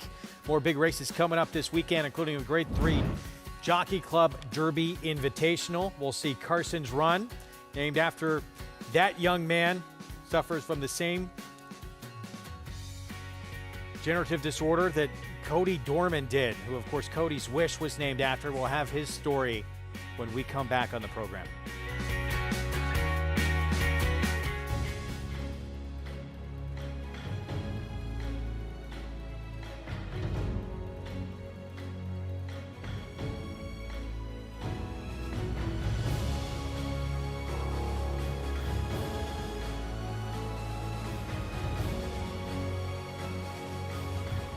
Olympiad leads American Revolution. Olympiad gets the gold in the Jockey Club Gold Cup. You have to be here to feel the rumble from 40,000 race fans mixed with the Pacific breeze. You have to be here to taste extravagance and witness greatness race after race after race. You have to be here to witness unforgettable and to believe the unbelievable. This November, be at Del Mar for an experience that's truly a breed apart. Introducing Gift Box, winner of the Grade 1 Santa Anita Handicap. He's a 3-time graded stakes winning millionaire with 4 triple-digit buyers and a 4 Ragazin to his name. He proved himself early as a graded stakes place 2-year-old, and now his career as a stallion is just getting started. From the first crop of the leading sire Twirling Candy out of a multiple graded stakes producing mare. Gift Box, only at Lane's End. Grayson Jockey Club Research Foundation was formed in 1940 with a simple goal: to raise funds for research to enhance the health and soundness of horses. Since then, we've provided millions of dollars to hundreds of projects at universities around the world, leading to major advances in welfare. Our process of selecting and producing peer-reviewed research has become the trusted industry standard. And with your help, we'll be here for many years to come, supporting the health and wellness of all horses. Back with you on our Fox Sports 2 coverage. You're watching America's Day of the Races. Our Pick 6 carryover underway. Late Pick 5 is next. And, of course, a big next few days coming up with horses who have eyes on the Breeders' Cup, included in that Jockey Club Derby Invitational, where we will see Carson's Run. The entire horse racing world was touched by the story of Cody Dorman and the horse who was named after him, Cody's Wish, who became the eventual Horse of the Year. So, too, was West Point Thoroughbreds' Terry Finley. So much so, he was inspired by the bond that Cody and the eventual Horse of the Year shared, that he reached out to an old friend whose son suffered from the same rare genetic disorder that Cody Dorman suffered from. Tell me a little bit about your relationship with Wade Yost and how you all came to know one another. Wade spent 20 years in the military. He retired in 2006, and we all graduated together in '86. I think we met like 42 years ago when we were plebes at West Point. About 6 years after we graduated, the Gulf War started, and he spent a lot of time around the burn pits. The kids that were born from the soldiers that returned from that period of time, if you look at the numbers, there are about 3.5 million kids that are born every year. And I think over the last 10 years, there have been on average 78 that had challenges at birth and in their lives. And like, of course, Carson being one of them. Carson is 32 years old. You know, if you look at the graphs, he probably should not have made it to 20 years old, but he's a fighter every single day. I think people in racing became a little more familiar with the disease that Carson suffers from and Wolf-Hirschhorn syndrome, the same situation we saw Cody Dorman affected by. But for Carson, he's not able to communicate as much as Cody was. All of us are hopeful that Carson, while he can't communicate outwardly, the love and the joy and the excitement can go back into him. Carson's Run is really providing him something that he's never had in his life. He's never had a chance to walk, and he's never had a chance to obviously run. Carson's Run puts his head in front. Carson's Run wins it over Moonlight. When did you decide you wanted to name a horse after Carson and be able, like you said, to bring the family along on that journey? Wade and I have been talking about doing something in the horse business, and ironically, it was on the Derby broadcast that he saw, the whole Cody's Wish story, and as soon as he saw Cody, right, he knew that they had the same issue. And so the Dormans and the Yosts, right, they get together at the Breeders' Cup, and everything just fell into place. Quite frankly, I don't know how or why. It just popped in my head. Like when we bought him, I remember Wade was my first call. It was one of the most incredible moments when Carson, the horse, and Carson, the human, got to meet at the Breeders' Cup. And he was so gentle. That amazing quality of the thoroughbred was really on display. I remember that day, they had never been around horses. And, Carson, the horse and the young man just make that connection. And their parents saw that right away. And I think everybody that was around us, we all knew that we were seeing something special.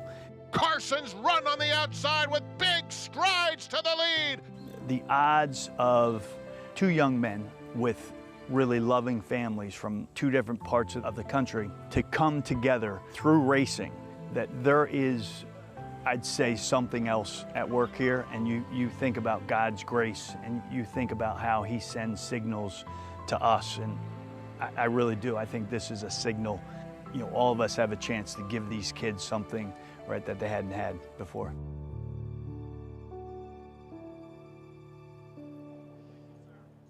Let's bring in Acacia Clement now. Look, everyone in this sport who follows it just a little bit, we were all touched by that story with Cody Dorman, with Cody's Wish. It was miraculous how it played out with him becoming the horse of the year, and now we're seeing with Carson's Run kind of resurrecting his career, it play out again.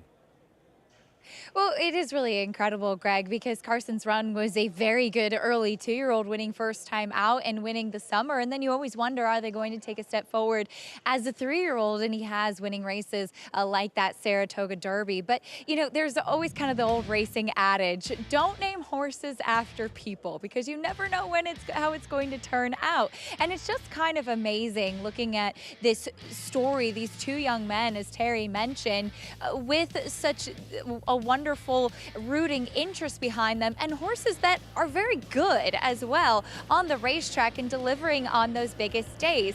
It often does not happen, and it's often a little extra pressure as well. But Carson's Run, he, as you saw in that video, when he, as a 2-year-old, met the family, the Yost family, he seems to get it as well. He's a very cool horse to be around, and you could kind of see that special moment with the rainbow over the Saratoga Racecourse after he won that Saratoga Derby, for all the other individuals that he's been able to bring along on this incredible journey thus far, Greg. All right, Acacia, thank you. Look, another very touching story, and hopefully he'll be watching this weekend, Carson Yost, when Carson's Run is back in action in this Grade 3 Jockey Club Derby Invitational. A horse who's becoming multiple Group 1, Grade 1 winner. I think he's the horse to beat it here. I know he's a second choice to Legend in Time. If you keep betting on Legend in Time, good luck to you. I'm surprised you're not already broke. I think Carson's Run should be favored over him, and I think Clement's hold a pretty strong hand in this race.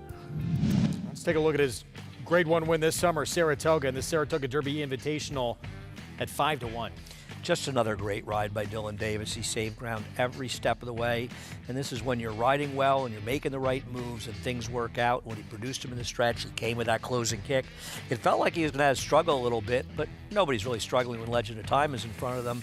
And he's done well. I thought he ran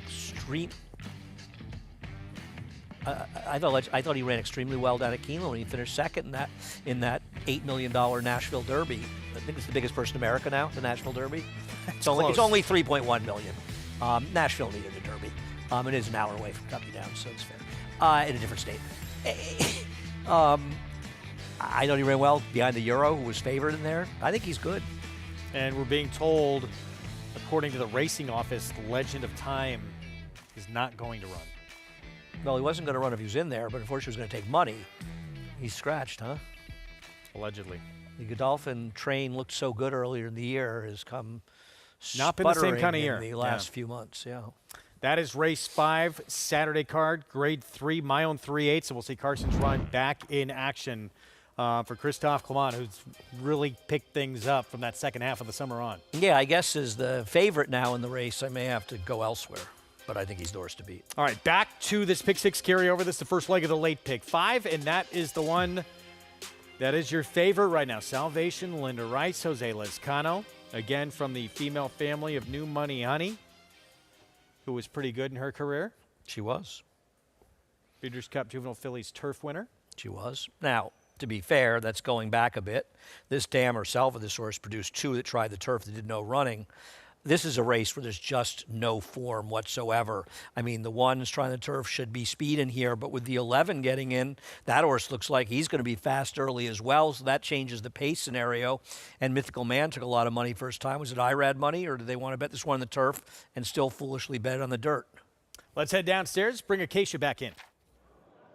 And we'll pick up on Salvation, who is getting onto the turf for the first time. And as you mentioned, Greg does have plenty of pedigree for it. The second dam, Coconut Shrimp, she won first time out on the grass and making that second dam the sister to New Money Honey. But looking at her physically, I really think she will appreciate the turf. Obviously, pedigree can only give you so many clues, but she has that kind of flat turf hoof on her. Watching his first race, I thought that he moved more like a turf horse, a little bit of a higher knee action. He is a big, solid son of Palace Malice, and a typical kind of a Linda Rice horse you would imagine needs to race into fitness. So I'd expect to be stronger second time out, and certainly should have gotten quite a bit from that debut race, in which did notice he did kind of run with his head turned out late. So something to keep an eye on. The number 1, Retico, getting onto the turf for the first time. The second dam was all grass, and I think he should love it. I think long on the turf is exactly what this horse wants to do, and he gets to do that today, Greg. Post-parade coming up. Thank you, Acacia. Yeah, Retico will start off with that second dam, 3-time winner on the turf, including a stakes win. Yeah, listen, this horse obviously has done no running as sort of showing speed, but this might be a better surface. At least the pedigree says it's possible. Here's Kendrick Carmouche on Aussie. Gets on grass for the first time as well. I don't bet Bernardini's on the grass. They're rarely good, and there's just not a lot of pedigree for it. Danny Gargan's Mythical Man took money in a race taken off the grass in the debut. Did no running that day. Also had IRAD. He doesn't stick. Mucho Macho Man, though, is an effective turf stallion. George Weaver, second-time starter. Ran against better first time, but did absolutely no running right down the rail after breaking a couple of steps slow. Same could be said for Calvin's Ride in the debut. I agree. Did absolutely no running in the same race. Courageous Mission, Katie Davis looks for another today. Did the horse do a lot of running, or was it in the right spots, running down in Maryland and some maiden claimers? That was a Colonial. Or Virginia, I should say. Sorry. Salvation, Linda Rice favorite.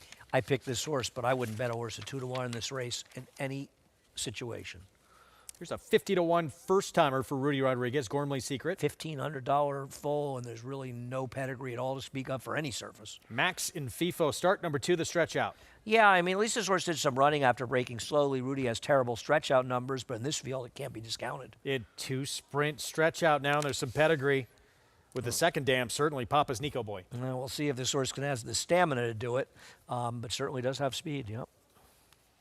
Pick 5 pool, 166,000 and growing. You can find Naira Bets always on our YouTube channel. Go to New York Racing Association, watch, subscribe, and never miss a beat when we jump from network to network. Exactly. It does happen from time to time, but you can always stay in the action there. Yep, always on YouTube. As we get set for this Pick 5 coming up, and we talked about it as this being, I wouldn't call it a trap race, just an extremely difficult race.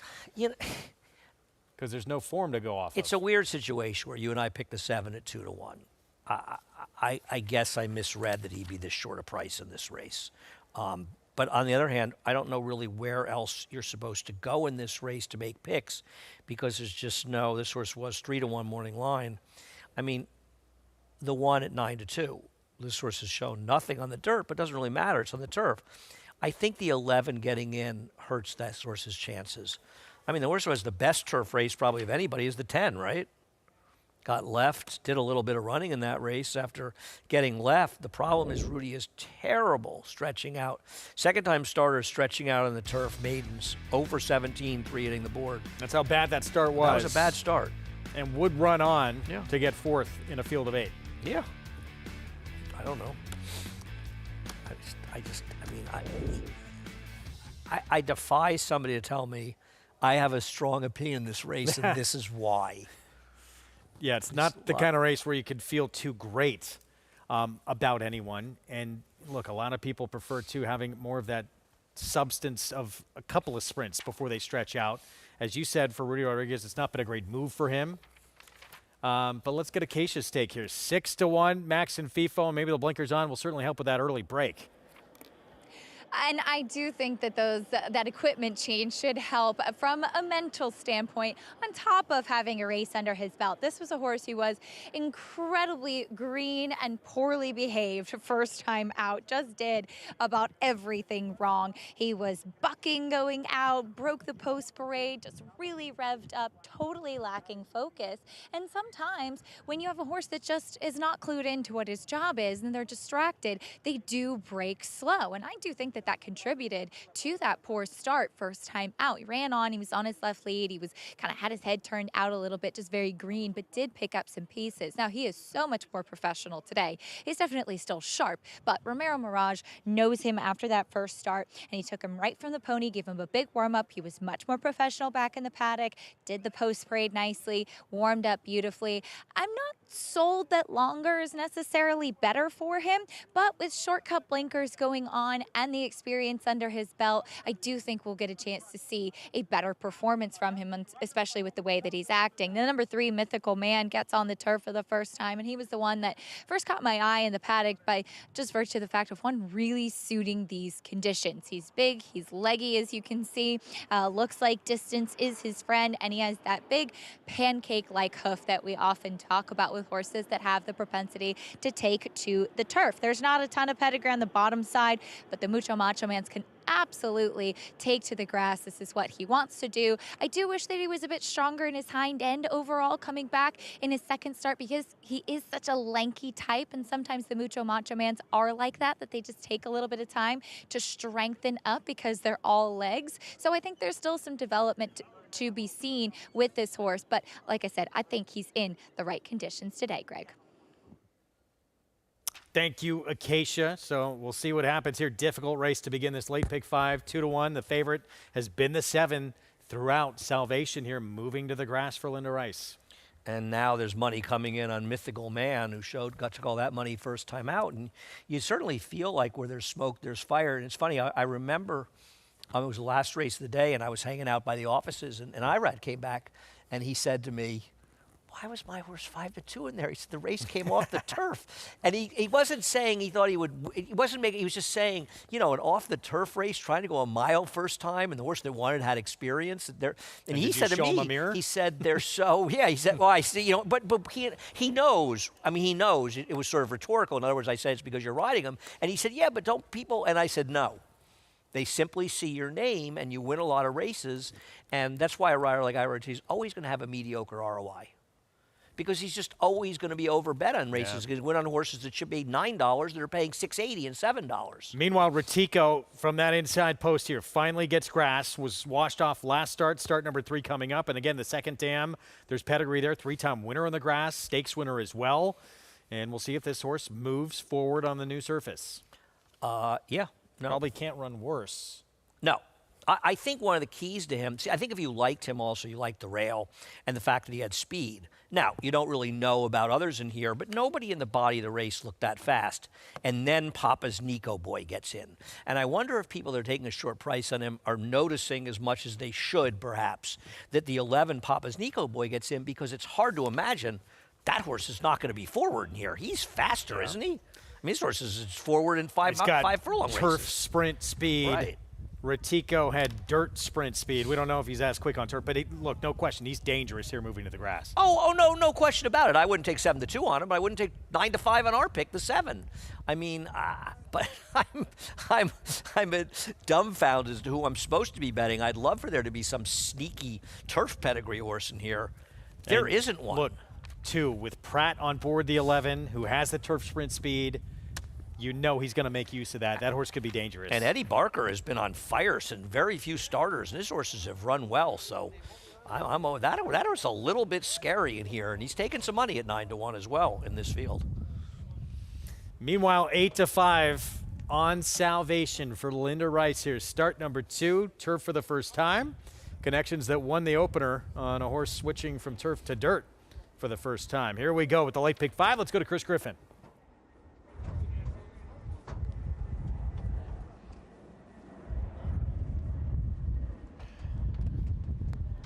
Max and FIFO.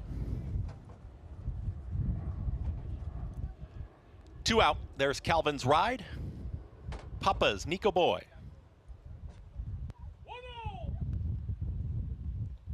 Papa's Nico Boy. Goes in. All set. And they're off. Slight bobble after the break there for Gormley's Secret will be the early trailer. They are lined up as they come out of the chute quickly, and there's Max and FIFO now emerging, but has company. Retico down towards the inside, and in between horses will be Mythical Man. Those 3 are up top as they pass the wire the first time, and Max and FIFO is in front, is well out into the center of the course. Retico wants to go. It's just a touch rank there as they move into that turn. Is Keen Early is right there alone in the second spot as Max and FIFO is cornering very wide, about 5 wide into that turn. Down towards the inside, saving all the ground, will be Mythical Man is towards the inside of Courageous Mission. Their 3rd and 4th is Max and FIFO, hard to handle, still on the center of the course. Further back in the 5th position now is Aussie, is there next to Calvin's Ride, who's in 6th, and further back Papa's Nico Boy is 2 wide towards that group with Dignified Response. Towards the back end, Salvation and Gormley's Secret. After that break is the trailer, but is only about 6 off the lead, 48.57 for the half-mile time. Max and FIFO is now trying to settle here as they approach a half-mile left to go, and towards the inside, Retico is still saving ground to the inside as back to a half-length in front. Max and FIFO is trying to stay with that leader as they work into the turn.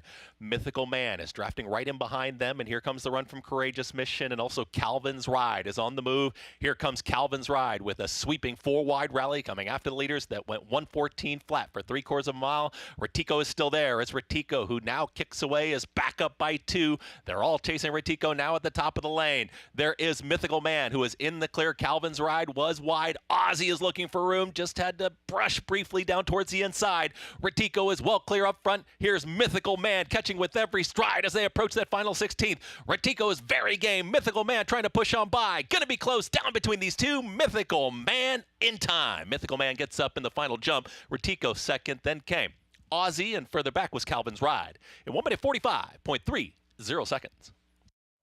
Mythical Man runs down Retico. Both these two getting on grass for the first time. Great position by Junior Alvarado, getting him forwardly placed, sitting there saving ground and running down Retico, who had to battle a little bit early. If it wasn't for the 10 being in the race, we thought the 11 would show speed. They rated him. He had no chance being rated, and he ended up dealing with that one. Probably ran the best race, but Mythical Man got a very good ride and trip to run him down in the late stages. As the favorite, the number 7, Salvation, never showed up at all. Was never as even the remotely 8-5 favorite, yeah. And we picked him, but both of us said we couldn't take him at that price. Well, Retico stubborn, but it eventually yields here as Mythical Man able to run him down and start number 2 in that turf debut under Junior Alvarado for Danny Gargan, Reeves Thoroughbred Racing. We're going to take a look at the head-on, too, and see if there's anything here in the stretch. 3-1-2-5 finish. White silks, green cap. Inside is the one drifting. The 2-1 is drifted from the rail to 2 path. 3 is drifting out to the 4 path. I have no idea what we're talking about here. Well, the green cap here is the 3 come in on the 1. No. No, that's... No. What was going on there? Not at all. 3-1-2-5. Not sure. 3-1. There'll be no change. On the 3. Okay. So pick 5 underway with, an 8-5 favorite beat and nowhere here. Well, Calvin's Ride trying to make that huge move incredibly wide. That flattened out. Yeah, I think that anyone that played for any reasonable amount of money is alive. This is a very logical horse to use. The 1, 3, and 8, I think 7 were the ones that took the most play in there. So I imagine people were alive, but it ain't getting easier from here. Well, maybe it gets easier next race if the favorite wires the field reflexivity. Otherwise, it opens it up. Yeah, we'll see if reflexivity is going to be the shortest price favorite on this card today. Is able to hold serve in that 5th race here. As much the horse to beat. Prices from this one when we come back. It's Mythical Man, Danny Gargan, Junior Alvarado, Reeves Thoroughbred Racing. Another upset here in the 4th. Prices, and we'll set up the late pick 4 when we come back here on our Thursday coverage on Fox Sports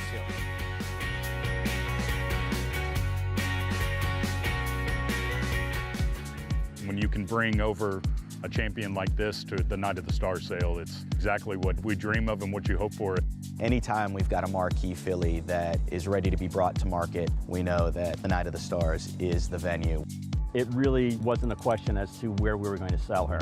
We have had a long history of selling 7-figure mares here at Night of the Stars. Boyd Browning and his team just do such an exceptional job promoting these mares, getting them sold.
Welcome back to America's Day at the Races. Glad to have you with us as we just saw the 2-year-olds in the spotlight, and it was Mythical Man appreciating getting onto the grass with Junior Alvarado in the saddle. As Junior, this horse, not the quickest out of the gate, but it got himself into a good position. How key is that for a horse getting onto the turf for the first time? Yeah, he was a big horse, good looking, big animal. He broke there like first jump might be a little slow, but then very quick, he recovered himself and then put me in a good spot the whole way around. Was following Dylan David, which, was one of the toughest horses in the race. And, when I turned for home, you can see a little bit of green kind of like look shine away from the horse in front, from the whip at the same time.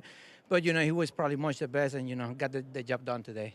And like you said, he's a big horse, kind of one of those big, long striding types. Does it feel good when you get to be on one of those on the grass? Yeah, I think it's sometimes just depends if they get a good hold of it. He did, and like I said, I was struggling very well the whole way. I was pretty happy where it was with him, and like I said, every time I moved my hands to make sure, he hold his position, he was there for me, and like I said, when I turned for home, he finished up very well. He certainly did. They made it exciting down to the wire. But coming up later in the Gio Ponte, you're going to be on Royal Majesty, who you're well familiar with for Bill Mott, cutting back in distance to the mile. What do you think about a little bit shorter for him? Yeah, we think he can do mile and a 316 too. We don't think he has any problem. It's just the company was very tough who he's facing, and I think today, got him back to a mile. It won't hurt him, and I think it's a little bit easier company, from what he's been facing before. Well, we look forward to seeing him there, but congratulations here. Thank you, Cassia. Junior Alvarado with the win here, as he will look for another turf victory in the Gio Ponte later, Greg. Yeah, thank you, Acacia. So kicks off the late pick 5 with a victory. He'll be on Royal Majesty for Belmont in that feature later to come. $8.50 here with a horse who, just because of the fact the horse took all that money first time out, probably a use for most. Oh, yeah. I don't think there's anybody that played this pick 6 at any serious level at all that isn't alive, and even some smaller players are probably alive, and a lot of them are trying to funnel through the 5 here, who's going to be a fairly overwhelming favorite. Looks around even money, looking at doubles, maybe 6-5 is clearly going to be favored, not the 3 Linnerite. If she doesn't win, it opens it up more. If she wins, and it's likely to be hit regardless, but it's not easy. Here we go. Third leg of the carryover. 6 furlong sprint on the outer turf. Starter optional claiming field. And the one we've kept talking about, 4-year-old filly Reflexivity. Even money favorite, morning line, dropped in class last start, and went gate to wire dominant 3-length win. I mean, now you could say her performance last time a little dressed up because inside speed was very good at that time on the outer turf course. Having said that, I also think it was the change in tactics that helped. She was kind of a runoff speed type in her first couple starts for Chad Brown. It was something he even talked to me before her second race and got Flavien Prat to rate her a little bit. For some reason, they kept taking her back.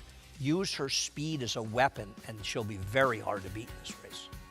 More on this 5th, starting off this late pick 4. When we come back, we're 18 minutes from a start.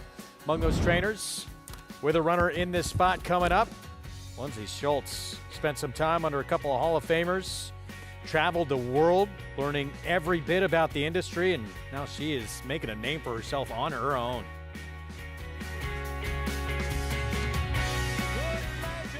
$75, hey, $774,000, $775, want to be 60, that help you, 60, 75, 760, 60, 75, and now 85, 785, 85, 85, 800, $800,000 package, sir, gotta be 8, 25, $825,000, 50, $850,000, 50, $850, 75, out on $860,000 and a half, $850,000 in the back of Woodrow, thank you. And my friend, it will be Gordon to win the Belmont Stakes at Saratoga. Horse racing? Check. Weekly promotions? Got 'em. Huge payouts? You bet. With Naira Bets. Download the app today and bet on any track, anywhere, anytime with live HD horse races, betting tips and tutorials, expert picks, and more. You bet with Naira Bets. Join now for a new member bonus at nairabets.com.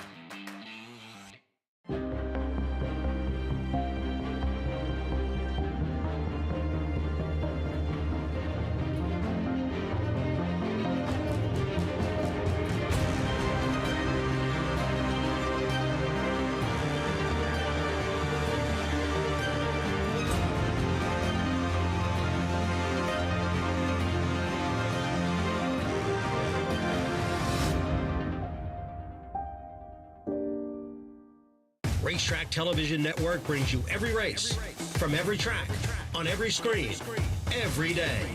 With monthly packages starting as low as $5, RTN gives you great value and access to more live HD streaming and race replays than anyone. Visit RTN.tv today to sign up and watch on almost any device, including Roku and Amazon Fire. RTN has packages that start at $5 per month.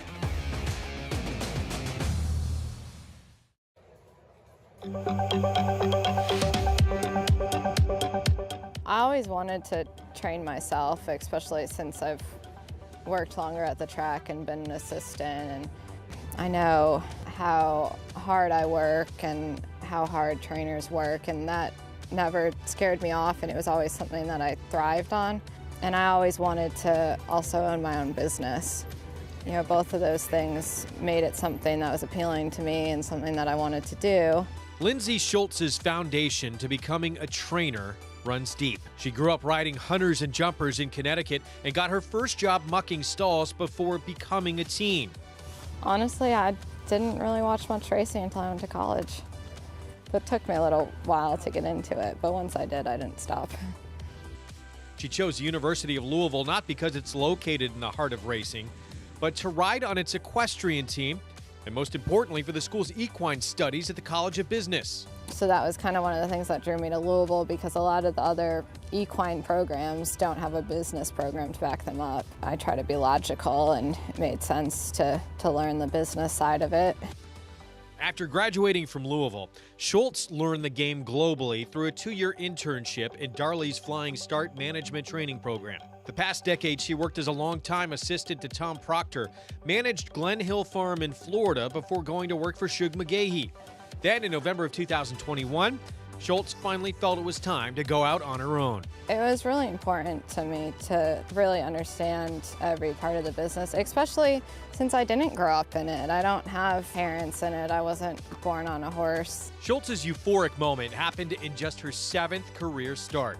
The appropriately named Capture the Glory took charge in the stretch. Capture the Glory is still strong, and this is going to give trainer Lindsay Schultz her first career victory. Capture the Glory indeed. Congratulations go to trainer Lindsay Schultz for her first training victory. There's definitely horses that we can build on, and it's exciting to kind of get started and get the ball rolling.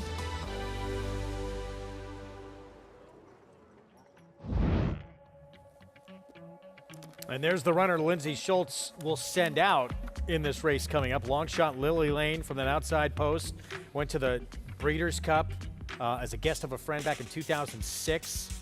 As a freshman at Louisville, watched Bernardini and Invasor battle down the stretch, and from that moment on, she was hooked. I had a good day that day, too. It really helped. Thank you for bringing up one of my better Breeders' Cups. Yeah, that was a fun day, actually. That was a nice day. It was some really good racing. And Invasor got it done.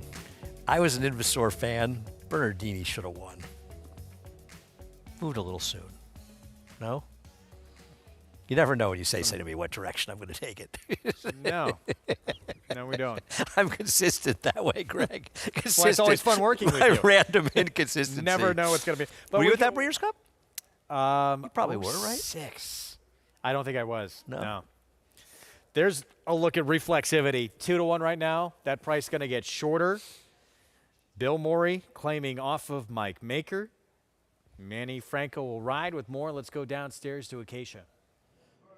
And we'll start there as she does make her first start for the new barn. Now, throughout Reflexivity's career, she's never been one that I have been able to warm to physically. She's one that typically does get very hot in the preliminaries. She never really grew much, but that's just what she is, and she's been able to find her niche and is running well and in good form right now as she comes off the victory with, she was dropping in class last time out, but just always cruising, always looked in control, and always looked the winner, pulling away from that competition, and claimed by Bill Morey, who does have very strong numbers off the claim. And so she looks much the same as she always does, getting warm. She's very sharp, but again, that's just typical of her. I do appreciate that she was game kind of dueling early with a contender pressing her and used much more speed than typical. I think she has tactical speed, not a need the lead type, and that makes her quite dangerous, though she is stepping up off the claim. Certainly do think that she fits in here. Now, the inside 3 horses are all coming off 7-day turnarounds, and one of them taking quite a bit of attention is the 3 Linerite, who is a horse that we all know and love, but she is just not a winning type. She has 7 seconds and 8 thirds, and she's often right there without really getting the job done. I was not in the paddock for that September 26th race, but knowing her as I do, she is one that typically does carry good substance and looks much the same. So off of a quick turnaround, you want to see that they have good weight, That's a check. Is their energy good? She is as her typical demeanor is, so that's a plus as well. And just hope that they are coming back and not having too much taken out of them with that quick turnaround. But as Richie Migliori was kind of touching on earlier, sometimes those bigger bodied horses, they actually thrive off more frequent racing. And Dave Donk has had success with running horses frequently throughout the Saratoga meet when they're doing well, striking while the iron's hot. And I think that's the case with this mare, who does come from very far off of it. She is one that, like I said, it's often right there. We'll see if reeling her right back will be the key to getting to the winner's circle. The number 2, Sassy Alley, also comes back off a 7-day turnaround. She faced the boys, not being able to get a turf sprint race for the girls, and ended up winning that day. She was very game, and I think she was where you wanted to be on the turf. But she comes right back in here, and she too, looking at her, it seems like she's held her weight relatively well. I do think she was very, very strong last time, making her kind of a standout even amongst her male counterparts. But looking at her in here, she certainly fits in this spot. She does have to step up off a win in the Maiden 50 company. And we'll see, as I don't think she's going to be able to kind of control on the lead and dig in like she did. But she's in good form, coming right back. And sometimes, like I said, with these quick turnarounds, the horses that are just doing well, putting them right back in the spot can actually sometimes be the best move, Greg. Quick return. Yeah, just raced September 26th in that gate-to-wire win. From the inside has got to go, and this is the one she'll be trying to duel with up front. Yeah, I mean, listen, for me, a horse like Sassy Alley, the last time was the time to come back a week later and beat this field. She would surprise me, but obviously she has some fans, and I think reflexivity, whether she wins or not, will damage her chances up front. Last time was a somewhat inferior field. Though I don't know exactly who the contenders are in this race, considering Linda Wright and Quick Power Nap just don't seem to have the will to win. But I really do think the track helped her, but I think that being aggressive with her got her to run her a better race. And I think Manny Franco learned that from last time. I think he rode her very well. He rode her like the best horse. We'll ride her like the best horse again. Use that speed again. She's probably a horse that's just more comfortable being forward.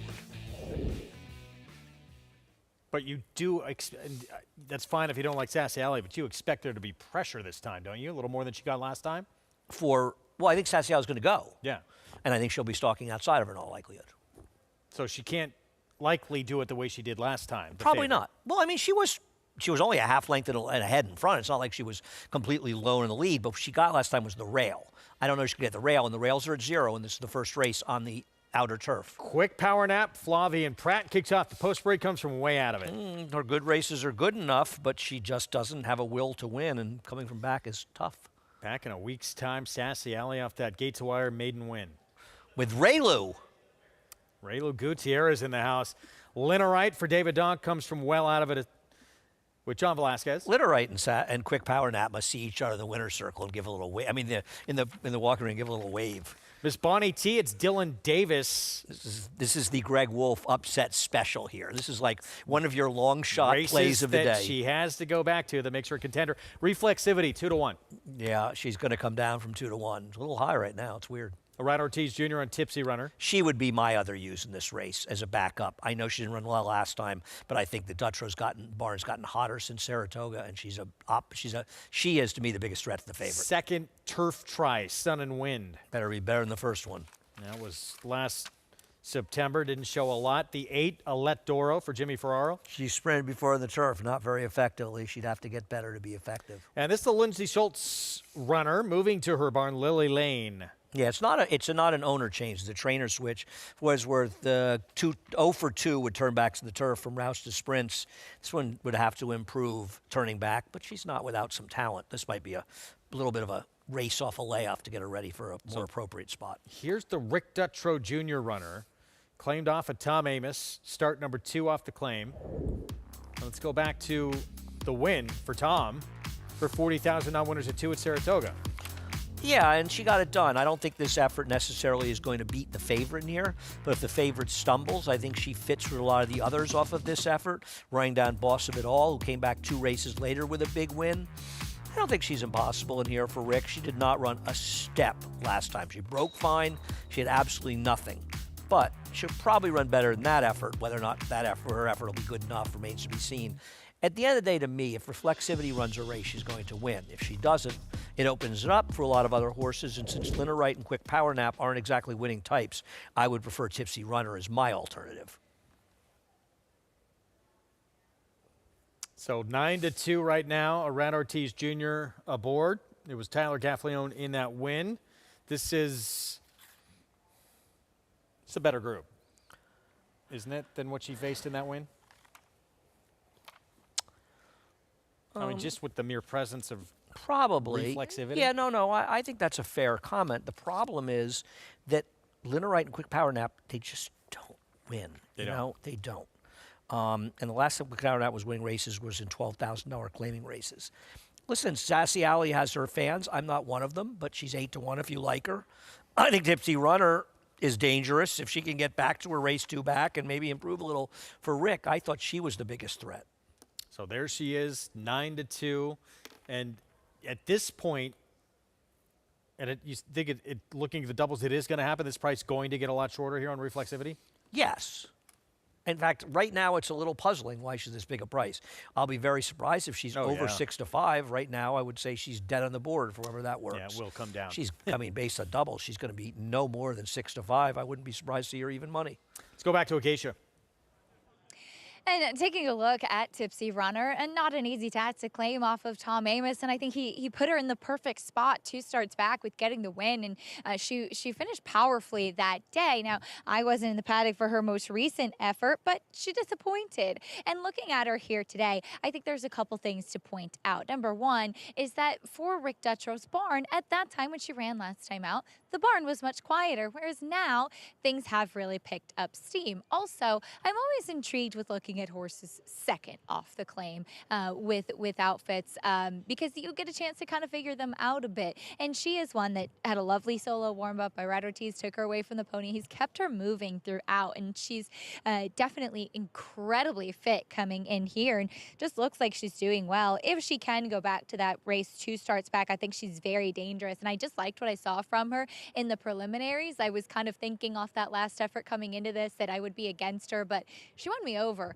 with the way that she warmed up out on the track. Now, the number 1 Quick Power Nap, she is a bit quirky. She is a horse that throughout her career has had different types of equipment because she has the tendency to veer and to be in particular trouble at the starting gate. So she's wearing what's called an extended cage bick, those kind of bars that go out the side of the mouth, and just an even stronger than that typical Houghton cage bit that we talk about, much more control for the rider. And I think sometimes she's just her own worst enemy. She's a horse that sometimes is tricky to handle. She comes from off the pace as well. She looks great. She too coming back in a 7-day turnaround. She's very sharp as she often is. Looks good in her coat. Sometimes this time of year things can start to turn, but I just always have a little bit of trepidation with her at a potentially shorter price because, like I said, sometimes she is just her own worst enemy, Greg. All right, thank you, Acacia. That price now is coming down on Reflexivity. It's going to get shorter than that. 7-5 for a heavy lean for many. 6-5. There we go. Listen, I have no problem with somebody that has an issue with Reflexivity and says she's not reliable just off a drop-down win last time. Maybe this field is tougher. My only alternative was the horse that Acacia picked, and I just still wasn't confident in her. And I also feel with Reflexivity that the way Manny rode her last time is the way she probably should have been ridden all along. And by the way, Greg, it's not as though she's ever run a bad race, right? She's no superstar, but she consistently runs sort of reasonable figures, and I think she's better if she's forwardly placed. But on the other hand, they dropped her down last time. I have no problem with somebody trying to play against her. I just didn't have a strong opinion in doing so. She reliably, talking about Reflexivity, reliably runs a little bit faster than most of the contenders in here, and she can do it with a variety of running puts styles. her in a much better place to be able to win the race and not needing luck like some of the others do. I agree. I mean, like the 6, I don't know. Her last race was atrocious. I don't know that she's going to win this race in a race 2 back. She might have run a little better, especially if the favorite shows up. For me, when I make my picks, I'm not just indiscriminately betting against favorites. I'm happy to pick against the favorite if I can make a case, but if I'm not going to bet I'm not going to pick. And I'm not going to bet the 6 in this race. If I felt I was going to bet, even if it was a small bet in the 6, I would pick her on top. But I'm never going to take a bigger priced horse against a favorite unless I'm willing to lose my own money on it. I think that you have to have the integrity to say, if I'm not willing to bet my money on a horse that's 5, 6 to 1, I'm not willing to pick against. That's just where I stand on this. And listen, I mean, I am one of the few people in these jobs that I've played horses for a living at time in my life. I've played serious. You certainly bet money, and I think it's important to bet money when you're giving out picks. Especially, it's one thing if you're giving out a 4 to 5 in this race. I don't think I need to bet any money in this horse. Yeah. But if you're giving out horses that are 6, 8, 10 to 1, you better be willing to lose on them if you're telling other people to lose their money on them as well. And too, especially playing multi-race wagers and knowing how to construct those tickets and having gone through the pains of having that money put up. You've been there. We've all been there. Would Exactly. make an opinion than Listen, just randomly putting up a ticket. And the only way to learn in this game is to bet enough money that you feel pain when you lose. Now, that pain is different for some people. It might be $20 for some people, and that's fine. It might be $1,000 for some other people. Whatever that number is, I'm not telling some of you have to bet a certain amount of money, but you need to bet enough money that if you're doing stupid things for a period of time, you're feeling the pain, you say to yourself, I'm doing something wrong. I need to learn. It forces you to change what you're doing. Exactly. When you start losing and losing and losing. You need to lose that money to regroup and ask yourself. And sometimes you're losing. You say, I'm doing the right things. My horses aren't working out. But sometimes you realize you're taking stabs. You're stabbing too much. You're doing certain things.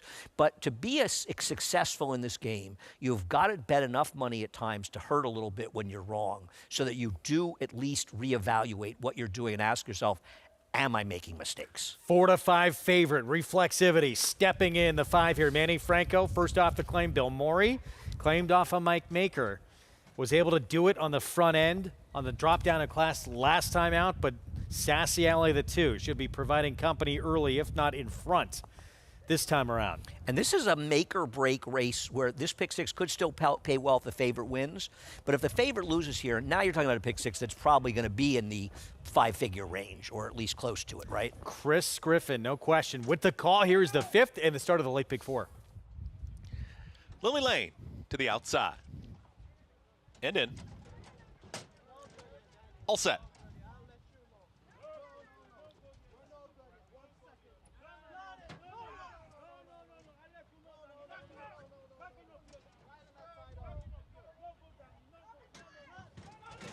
Movement there towards the outside stalls, Lily Lane.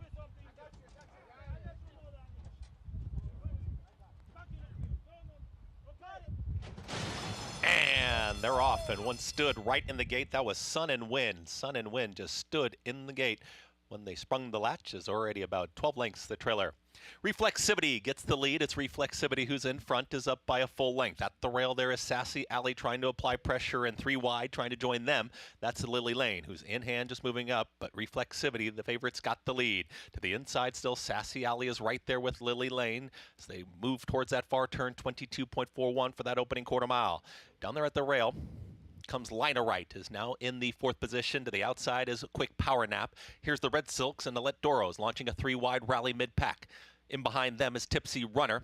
Second to last will be Miss Bonnie T. And far, far back once again was Sun and Wind, who missed the break. They reached the top of the lane, and doing it very easily as Reflexivity has not been touched yet, and Reflexivity now sprints for home. Here's Lina Right, who emerges as a danger from out of the pack, is chasing this now free-running leader who's got a furlong left to get. Reflexivity is almost there. Lina Right is in full chase now, is still within about 3 lengths, but Reflexivity's got plenty. Reflexivity will hold him off, and Reflexivity will take him gate to wire. Lina Right second, Lily Lane, and Tipsy Runner in 1 minute 9.49 seconds. Reflexivity goes off at 3 to 5 and controls from the outset. And I love the fact that Manny is now clearly understands, and I understand it's a short price, the way to ride this horse is to be aggressive. And once she cleared Sassy Alley early, this race was over. And you knew they weren't going that fast when Lina Right was only about 4 lengths off the pace. Yeah, it was usually about a mile behind the action. Controls from start to finish. Reflexivity even shorter than that even money morning line, 3 to 5, and a heavy lean for most and does not disappoint. 5-3-9-6 finish. No, she was really Lindsay never Schultz in doubt runner. here. She actually ran very well to be third at 32 to 1. Do you think there's a magic in us showing the feature? Do you think that's like a feature I believe magic? there is, I yeah. think that's a very good point. I'm serious. Who might argue with that?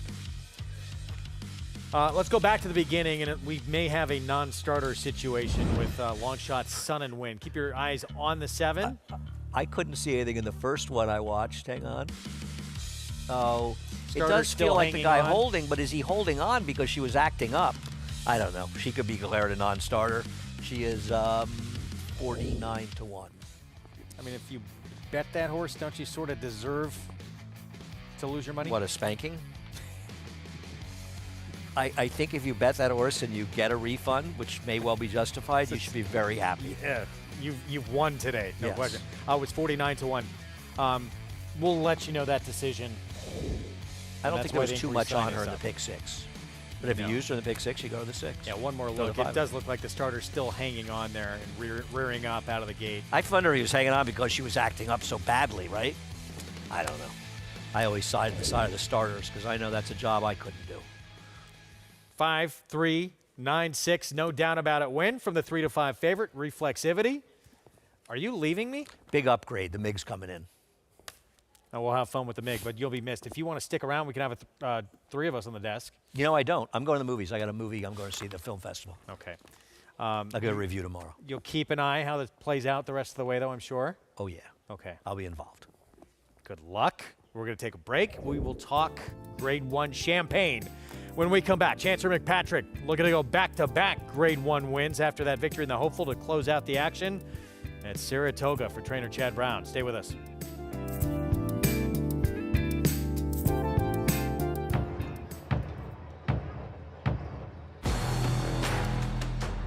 Nothing stood in his way. War of Will won the Preakness. At the line, War of Will. That's a photo for the win.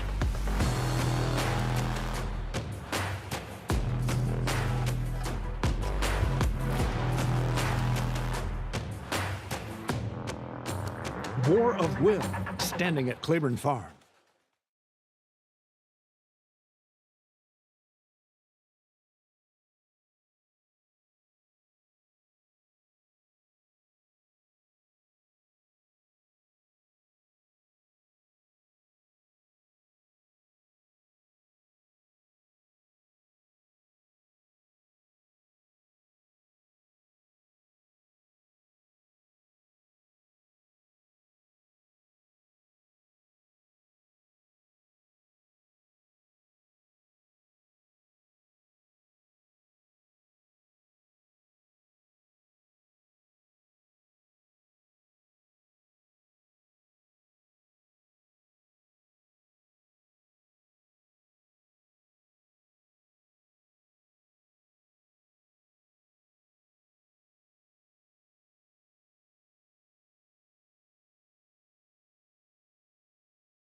Welcome back to America's Day at the Races, brought to you by Naira Bet. You can bet any track, anywhere, anytime. Get started at nairabets.com. Manny Franco and Reflexivity make it back-to-back wins, this time for the new connections. And Manny joining me here. Manny, you seem to fit this filly really well, and she just looked like a winner every step of the way. Yeah, I mean, she's a nice filly. She knows her job. She break out of there running, and I just do what I did last time. I just let her do her thing, and she took me to the lead. and she did the rest. She was there for me every step of the way. And you mentioned the way that she broke running. She's always had tactical speed, but kind of last time and today was when we really saw her control things. Was that more you kind of picking up off of her? Yeah, definitely, because she's not big, but she's long, a long filly, you know, and she had tactical speed. I think that's what she wants to do when she's out there on the lead, comfortable. She with the ears up, waiting for my call. So I was happy where I end up. So just happy to get the win for Bill. A nice victory again today. And we're going to see you, though, in Kentucky tomorrow, then back here in New York on Saturday. But you're going to go ride Immersive in the Alcibiades, who we saw win the Spinaway at Saratoga. A really talented filly. You were pumped up at the finish line in that Spinaway. Yeah, definitely. Always when you win a great one is special, more in Saratoga, you know. Let's see tomorrow. I hope for the best and see how the race go. And hopefully she's there for me tomorrow. Seems like the future is very bright. Good luck tomorrow, but congratulations with the win here. Thank you, Acacia. Manny Franco with a busy travel schedule coming up this weekend, Greg. Yeah, that is one of the hardest things about the job is this guy knows full well. Former champion jockey Richie Migliori joining me. Among the mounts Manny's going to have this weekend, Moplex in that Grade 1 Champagne. Yeah, Moplex, real good New York bred for Jeremiah Engart, who is undefeated at this juncture, but stepping back up and trying some tougher company. And one thing about a rider's life, it's not like you got the team bus, the team plane. You're a freelance general, a contractor, if you will, and you've got to get yourself to places. And most of the riders are very blessed that we have a guy named Walter Johnson, everybody knows him as Stretch, doing their travel arrangements, because it's not easy to get in and out of certain these places where these racetracks are and then get back in time to ride back at your home track. We're going to take a look back at a former Champagne winner who became a sensation. Eventually, going a little bit shorter was Jackie Warrior's best thing. But, oh, wow, did he start out great, and he got even better from there as a sprinter. Man, a lot of horse. Just look at his eye, the way he kind of looks through you. Good horses not only have great physical ability, they also have great minds, and he was a powerhouse, and he was so fully mature at two. It was like the kid that hits puberty before everybody else, right? He was just a little further along that curve, if you will. There was a lot of looking back with Joel on him, because there were not many runners who got too close to him in his career, but never able to get that Breeders' Cup. Isn't that interesting? I think he was a horse, though, that got very good during the summertime, and that's why he was so successful in Saratoga, winning Grade 1s 3 consecutive years in Saratoga. Quite a feat. Horse ever to do that at Saratoga. That is amazing. That alone should get him into the Hall of Fame, shouldn't it? You would think, but I honestly don't know what the protocols are. It seems like it's whoever or whatever horse is in favor at the moment. Well, he's the last one to pull off that hopeful Champagne double. Can Chancellor McPatrick do it this year for Chad Brown? You talked about this horse a little bit earlier on, and he did progress in that second start, but there's some other youngsters in here that look like they could take a big step forward too. Oh, absolutely, and they're young horses. They're changing, they're developing, but you've really got to be impressed with what Chancellor McPatrick's been able to do in his 2 starts. He's a horse that comes from off the pace. We see a lot of young horses win showing big speed, right? But you don't learn about their character, what they're made of, if they have the ability to overcome adversity. Look at him finishing, Greg. He is covered in dirt, kickback. And for a lot of young horses, that's a discouraging experience. Not Chancellor McPatrick. He reminds me of John Riggins. He's going to put his head down and run through the line. Yes, he is. I mean, and he's going to be covered again because that's his style. He comes from far back, so he's going to get a lot of dirt caked all over him. He does have that outside post, beneficial for him.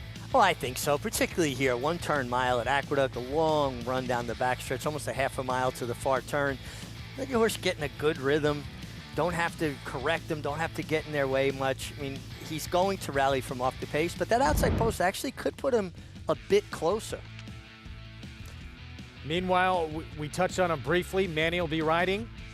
Moplex, undefeated, coming in, and he does have a win against Open Company.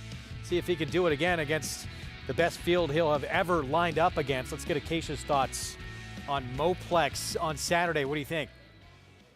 Well, he is the other undefeated horse in the field. Of course, you have some that are 1 for 1, like the 2 Todd Pletcher horses coming in off a maiden win, but Moplex has 3 races, and he's won all 3 of them, including in that Grade 3 Sanford against Open Company, but they've all been sprinting. And so my big question is, how are we going to see Moplex stretch out? He didn't break that well from an outside post in the funny side last time out. His connections opting to bypass a race like the hopeful, go for the New York bred win in the funny side instead. And now you can understand taking a shot in a race like the Champagne. He was drifting a little bit in that race, but he was game to come back and get the win.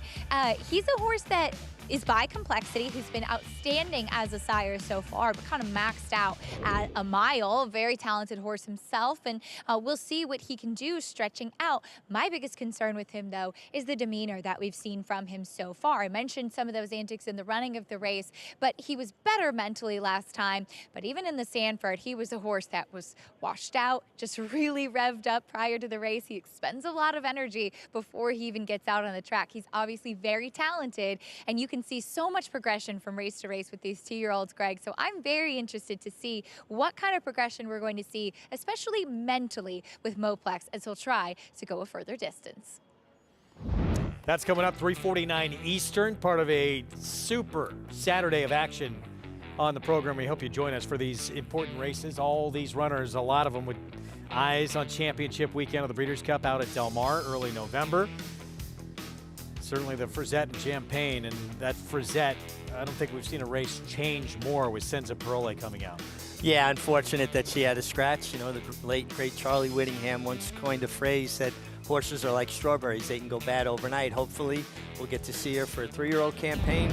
No doubting how talented she is. Reflexivity wins the 5th as an odds-on favorite. By the way, that 7 Sun and Win, we showed you that poor start out of the gate has been declared a non-starter. Yeah, you know, if they feel like a horse was in the hands of the assistant starter, and listen, it's such a difficult job, and sometimes horses act up at just the wrong moment, and a handler will get kind of hung up with a horse. Not anybody's fault, just one of those things. Race 6, we move on. 7 furlongs, $50,000 maiden claiming event. All looking for that first win on the resume coming up at Dark Devil. Brad Cox has been winning just about everything at this meet. 47% coming in. This one, though, 3 seconds now in 4 career starts. Do you look at that as a bit of a negative with him, or is he just come up just barely short today's the day? Normally, I would look at it and think, well, you know, he's a young horse, got to give him a chance. But his start 2 back with Mr. Papa Giorgio, he looked like he was completely uninterested. He was being asked along by Jose Lascano, and then when that horse hooked him, he ran with him. But he never seemed like he was interested in running away from him. He liked running with company.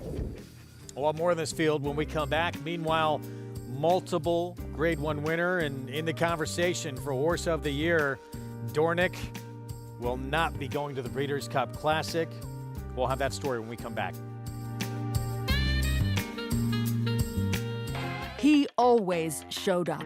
From June at 2 and through 2 championship seasons, week after week after week of consecutive works. That's toughness. He always showed off. You know all about those 4 G1s. Here's his maiden on the Derby undercard. That's brilliance. Now his yearlings are at the sales. That's opportunity.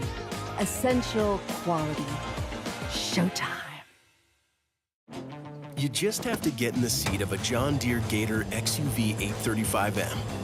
Not because of the spacious cargo box. We're always picking up rocks out in the field, and the hydraulic bed has been really nice. Or because it can tackle any terrain. It can handle anything. Not even because it tows up to 4,000 pounds. We can pull things around easily. You just have to get in the seat, because something about being this productive just makes you smile. It's made life a lot easier. Learn more at johndeere.com/getintheseat. The 2024 Global Symposium on Racing, celebrating 50 years of being the premier networking event of the year. 50 years of connecting the who's who of racing and collaborating face-to-face with key decision makers. Discover the latest technology and innovation while being a part of the international conversation. Join us December 9th through 11th. Register at racingsymposium.com.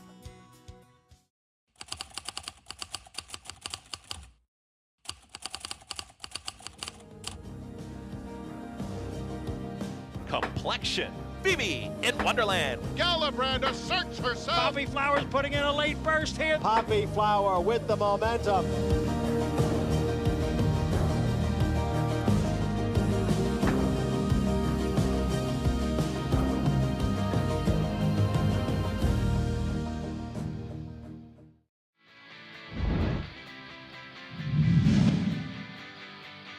As the field turns for home, Mindframe on the outside is coming after Dornoch, and it's Mindframe and Dornoch head in head with a furlong left to go. Sierra Leone is closing ground. It's Dornoch hugging the rail. Mindframe a little erratic, but he's still right there with Dornoch in an absolute thriller. Dornoch and Mindframe, it will be Dornoch and Luis Saez to win the Belmont Stakes at Saratoga.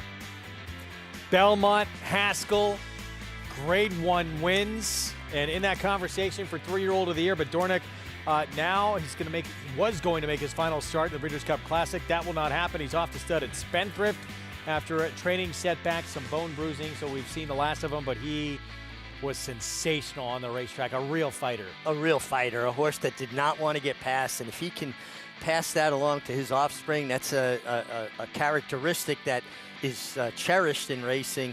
He's a classic winner. He's a brother to a Derby winner. The pedigree's there, and that tenacity, I think, will really stand him well going to stud. Danny Gargan called him the best he's ever had. What a ride they had with him. Danny Gargan trains this horse in our 6th coming up, Missouri River, who will be dropping in for a tag for the first time. Yeah, and I think he's a player here. Not taking any money right now at 8-1, but I thought he was kind of interesting. No greater drop to me than dropping at a maiden allowance races into maiden claiming races. Let's get more downstairs from Acacia. As we'll start with the number 6, Dark Devil, a horse that, as you guys were mentioning, has had 3 good races recently, but 3 second-place finishes, especially that race 2 starts back. I agree with Richie. Looked like should have gotten the win that day, but last time out, I thought pressing the pace setter, Bold Ambition, the winner Wired, they just kind of went 1-2 around. So I don't think you can hold that too much against him if you feel like that was a notch tougher race, especially up at Saratoga for $75,000 and back in for the 50 today. He just makes a lot of sense. He looks tremendous. He's always a horse that's very pleasing to the eye. He carries great weight. His coat is always great, dappled from head to toe, just a picture of health. And we've seen Brad Cox's barn just be so strong since starting up at this meet here, Belmont at the Big A. And I think this is another one with a major chance. And though typically I steer away from horses like this who don't seem to have that winning punch, especially off that race 2 starts back, I do think he makes a great deal of sense in here. Now, the number 1, Holton, is a horse that ran at this level last time out. Treaty Obligation was the favorite, and he was on top of the pace, where this one coming from a bit more off of it. I can understand he's probably been a bit of a head scratcher throughout, just looking as both Mike Maker and Bill Mott have tried him at a variety of distances and surfaces, trying the turf, and then finally dropping in class. And he's one that often will get very warm in the preliminary, so seeing him get a bit hot today, that's totally normal for him. But all in all, he's much more settled here, which you typically will see, as we've talked about quite a bit, coming from Saratoga, much bigger crowds, the long walkover from their stalls, especially when stabled on the Oklahoma training track and walking through the crowds, just a much quieter atmosphere here at Aqueduct. So I am seeing him be more settled today, and for a horse that, like I said, typically does expend energy in the prelims, I think that's a benefit.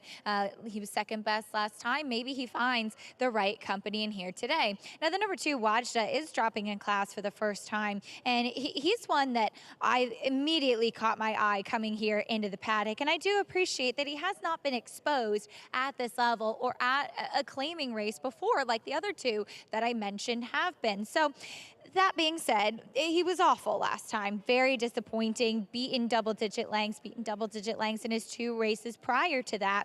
So maybe this is a last-ditch effort to try and get him to take a step forward. He's always been one that has great energy, that looks great before his races. Maybe it's a case of finding his friends, and I do think Montalcino, who won that last race, is pretty good, and we finally saw Hurricane Nelson come back to win with an 85 Beyer speed figure. So if Wajda can get his act together together, and maybe this is just the right level of competition.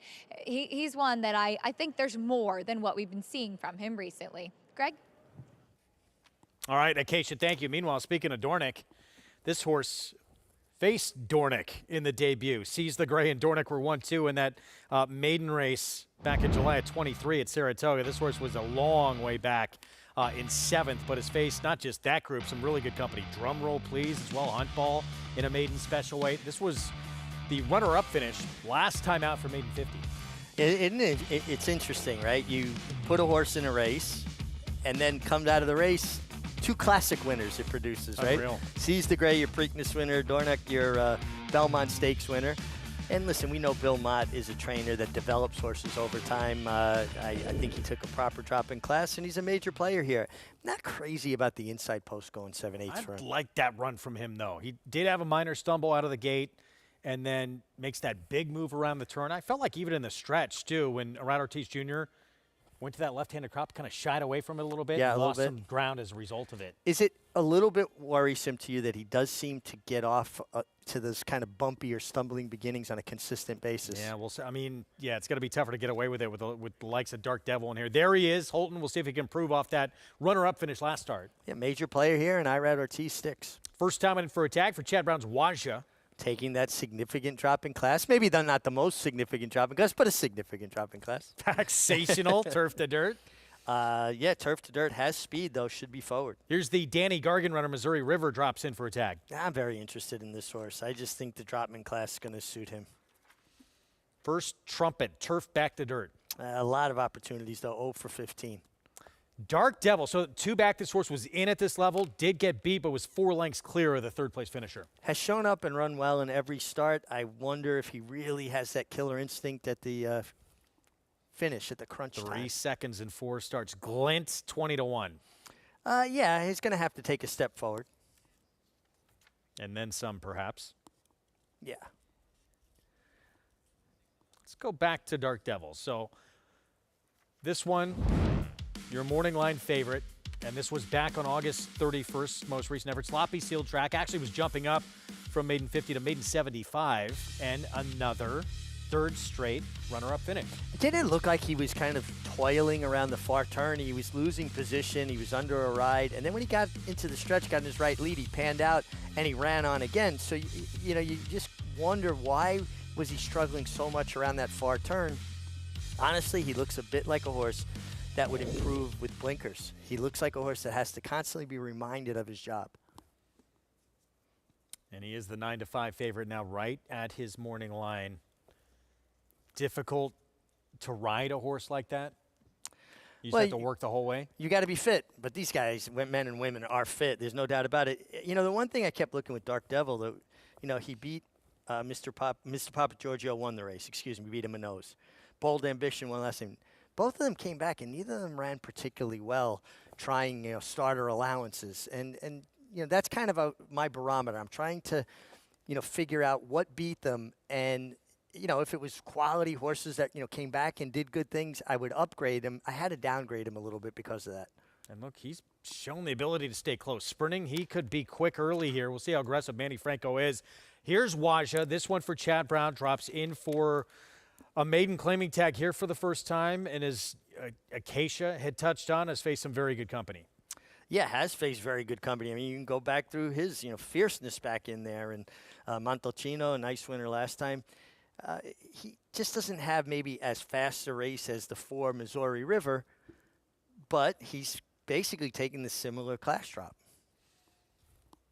For a dangerous barn making this move too. Chad Brown, Flavian Pratt, and a horse who has shown the ability to lay close early too. I mean, this horse against Better has been very close. We'll see how aggressive Pratt is. Let's go back to Acacia.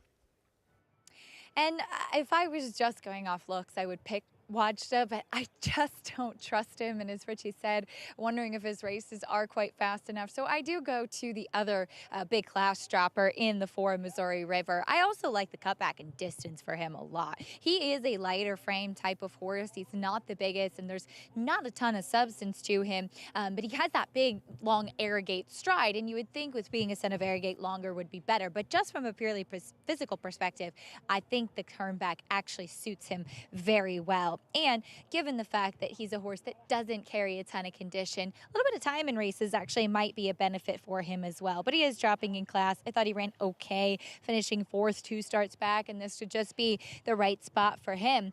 Now I wanted to touch on a horse that surprised the 3, Paxational. He was one that I have never liked going long. He is just built like a sprinter through and through. He's stout, he's short, he's compact. So love the cutback for him. I also really don't mind the surface switch going back to the main track either. And this is one of the better times that I've seen him. He's very strong in his hind end. He's moving well out there. I don't know if he's good enough. And one thing I will say though is this is the first time he's running for a maiden claiming tag on the main track and while sprinting. And I think more than anything, sprinting is what he's built to do. So he's a price, maybe just one that could outrun his odds in this spot where I think everybody has some questions to answer, Greg. I didn't expect to see that. I mean, Holton ran very good last time out. It was for this level, maiden 50. But, you know, with the presence of class droppers in for a tag for the first time, including one from Chad Brown's barn, with the presence of Dark Devil, 6-5, Holton is taking a ton of money right now.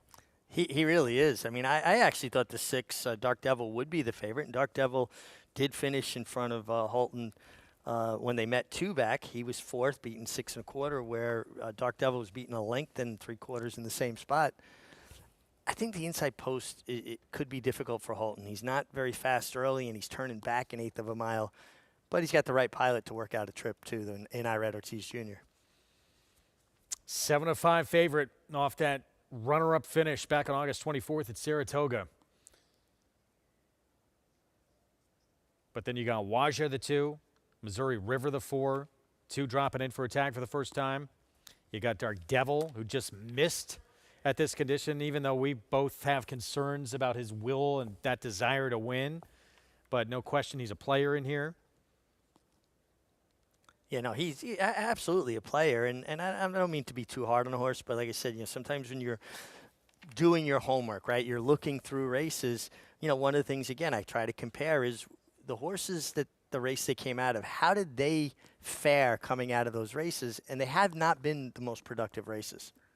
And, you know, it's one thing you use to look at, but it's not, you know, necessarily going to say how he's going to come out of it. No, but it can be. It's fair, but it you know, can be telling. Right, we're always trying to fit these puzzle pieces, and you know, everybody has the tools that they're comfortable with to try to decipher and solve the riddle, if you will. Never-ending riddle, this game.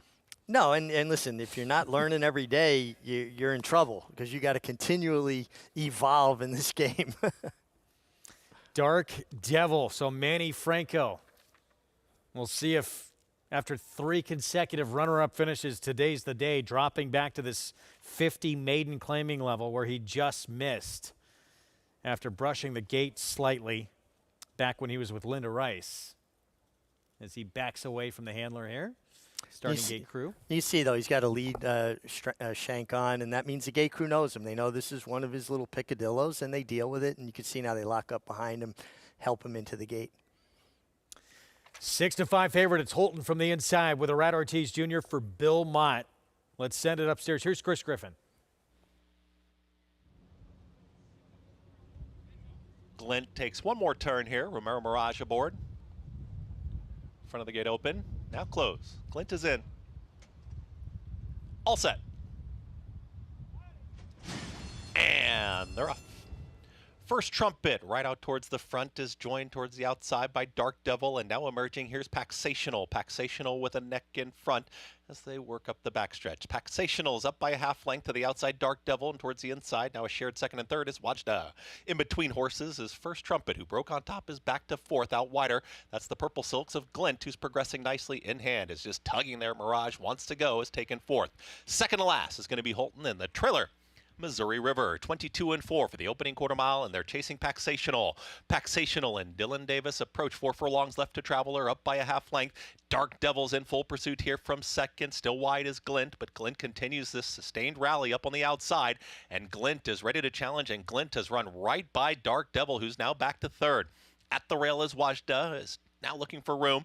Under drive here is Holton, in between horses, out wide of their first trumpet. The trailer continues to be Missouri River. Paxational has not been asked yet, is going to hug the rail and kick for home. Glint continues to chase us to the outside here of Dark Devil, who's just looking for room. Dark Devil wants out of there. It's Paxational who's in front, is up by 2.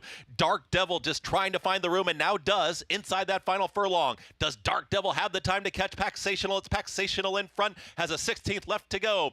Paxational, Dark Devil, Paxational, Dark Devil, Paxational gets the score. Paxational wins it over Dark Devil, then came Glint and Wajda and won at 23.53 seconds. I think Acacia was onto something. This horse did outrun those odds. Wins the race at 16-1. Dylan Davis being aggressive, and it pays off here, Mig. Absolutely. He was aggressive. He took the lead. Great job by Acacia, identifying that this horse on the turn back and with his speed. Now, you're going to see Dark Devil, who got outrun around the far turn by the 7 Glint, and then wound up in that pocket position. He's got some run, and he wants out, but Romero Mirage is trying to keep him in behind Paxational. Now, this is just race riding. This is your job. If you think you've got a shot to win, you've got to keep that guy in there as much as possible. I will say, even though he had to kind of muscle his way out of the spot, it took him an awful long time to cut into any ground whatsoever. He just seems to me like a horse that's very comfortable running with horses. 16-1 upset here in the 6th, which, this was actually, I guess, a couple of scratches that the price came down a little bit. Thought this horse might have been an even bigger number in here. 3-6-7-2. Great call again by Acacia, but this is going to knock most of the tickets probably out of this pick 6. Yeah, 16-1 winner in Paxational. Dark Devil, one of your favorites, over a 40-1 shot. Glint. And listen, Dark Devil was kind of boxed in, turning for home. He was able to muscle his way out, and I thought he had a lot of time to make up the ground on Paxational. The other thing I will say, the track's considerably faster than it's been. The times they've been yielding today, much faster than we had seen last week. Yeah, even that from the start, that opening race, a horse who's getting on dirt for the first time for Lena Rice, quick time. 123-2 here for the 7/8 Paxational. 16-1 upset. Dylan Davis for Eddie Barker. Prices when we come back, and we'll have the story of Saratoga native Cherie DeVoe. Went out on her own spring of 2018, and year by year she has moved up the ranks and now has a formidable stable. We'll be back.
Back with you on our Thursday coverage here on Fox Sports 2. You're watching America's Day at the Races on a Pick 6 carryover day. Program brought to you in part by Hillendale at Alapa. And we just had a race that knocked a lot of people out of this Pick 6 today. Pack-sational Dylan Davis for Eddie Barker went to the front and just kept on rolling. Let's go downstairs to Acacia. And here with winning rider Dylan Davis. Dylan, you've ridden Pack-sational before, but this time it just seemed like he got so comfortable and relished in the shorter distance. Yes, well, Eddie said he was training really well, and I haven't been on him in a while, so just watching his last performances, last few races, he was just using a lot of energy early, and, you know, I didn't like to see that, so you know, I did like that he's cutting back to 7/8 and back onto the dirt. I just didn't think he liked the turf too much. That he agreed with that, and you know, it just kept him really quiet in the post parade. I just jogged him and just changed it a little bit, like his same routine that he's always coming out here galloping. Jogged him, kept him really relaxed, and then out of the gate, never urged him. Just let him do what he wanted, get him into a comfortable stride. Found himself on the lead, and then you know, just really just talking to him, you know, just trying to relax him into the turn and just keep reminding him to be in rhythm. And he got a little late on me last 16th, but he was able to prevail and run a great race today. Yeah, I mean, some of those things and all of those steps you've taken paying off today. But I think a lot of people don't realize, you know, you'll hear jockeys kind of smooshing to their horses, yelling sometimes if it causes. But talk a little bit about how sometimes you use your voice. There's a lot of tools that you have at your disposal because you don't have the full length of leg. Yeah, so I mean, he found himself on the lead and just, you know, with my hands, just not moving them that as much and keeping them nice and low and down on his withers, and you know, just trying to keep sure that he knows that I'm on his back and trying to keep him relaxed. You know, he's got a lot of horses behind him, but trying to keep him focused on me and keeping him quiet. Really, there's a lot of really different tactics you can use, but you know, what we did today worked.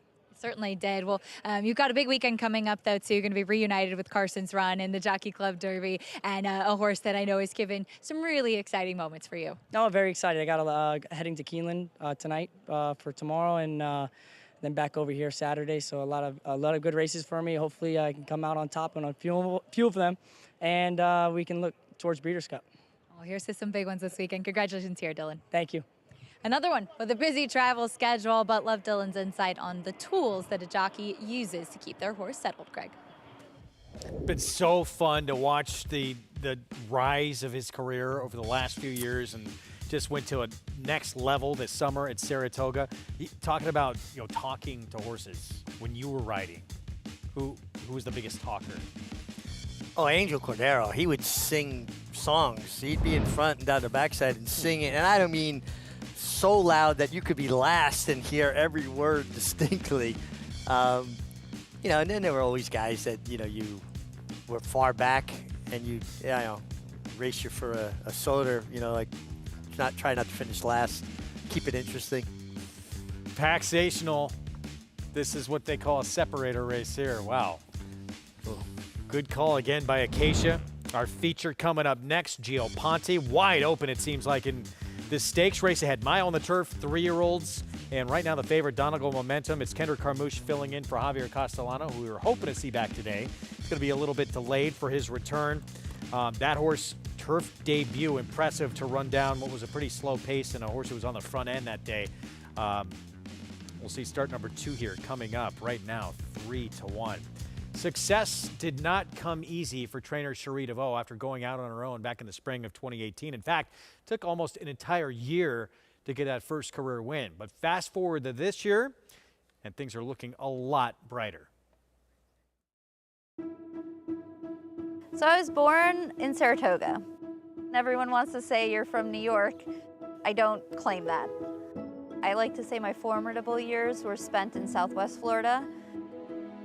My dad was a harness trainer, so I grew up in the harness racing industry. I used to be involved in bodybuilding and competing, and I got into thoroughbreds kind of by happenstance. I just needed a job and got a job as a hot walker, and then I thought I can ride them, so I wanted to be an exercise rider, so I started galloping at a farm. I got my first job for Chuck Simon, whose full circle first job was for my father on the harness track. He took me under his wing and gave me guidance and direction and really gave me the foundation And when I outgrew the job, that's when I started working for Chad, and I worked for him for 8 years.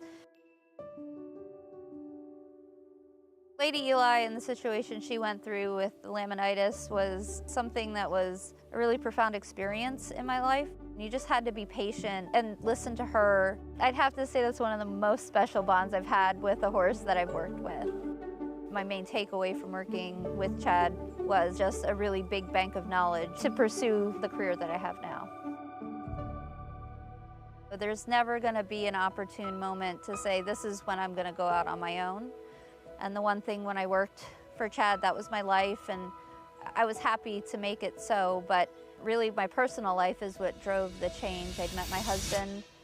My last day was on a Sunday. We got married on a Friday. And then I had announced that I was starting my business the same week. So there was a lot of change. Success did not come easy, and it took us quite a bit of time to gain traction. I started in 2018, and we got a little bit going, and then COVID hit. So it was 11 months. We had gotten really close a couple times, but that'll definitely test your character. The first graded stakes win was a filly named Gam's Mission. And then the first grade 1 that we won with She Feels Pretty, I had went to Churchill to saddle a horse, and I was sitting by myself with my earbuds and watching my iPad. But She Feels Pretty careering away in the Johnny Wogan at Dalma Stakes. She feels more than pretty. She feels fantastic. But when she ranged up and went on by everyone, and I just had to say, I just won my grade 1. I just won my first grade 1, and just didn't quite know what to do with myself. I can say that I'm really proud of how things have grown. I just don't have it in me to say, well, I'm successful, because I just still feel like there's so much more to do and so much I would like to achieve, but also trying to really enjoy where we're at now.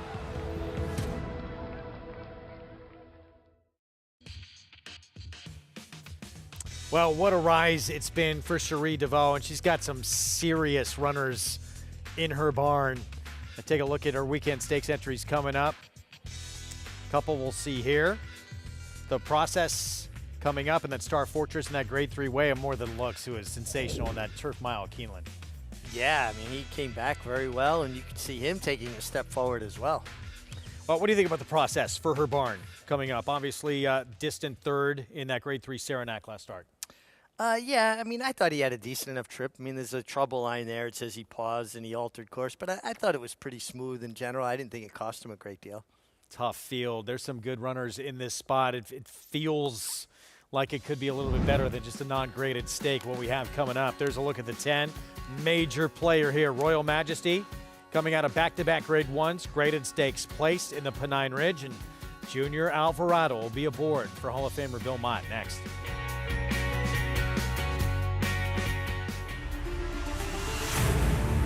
Folsom from last to first in the Mat win. And Folsom is flying to the finish. Folsom has taken the front, and Folsom kicks for home. And Folsom sticks his neck out and runs to the wire. It is Folsom! It's Folsom in front, and Folsom wins the Governor's Stakes.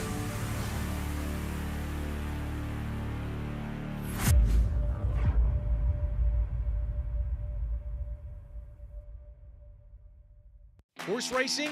Check. Weekly promotions? Got 'em. Huge payouts? You bet. With Naira Bets. Download the app today and bet on any track, anywhere, anytime with live HD horse races, betting tips and tutorials, expert picks, and more. You bet with Naira Bets.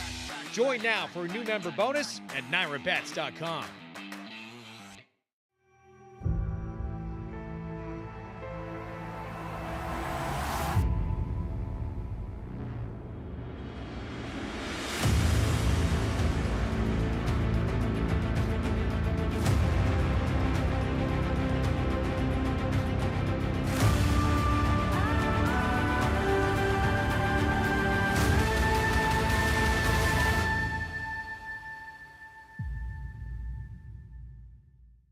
Racetrack Television Network brings you every race, from every track, on every screen, every day.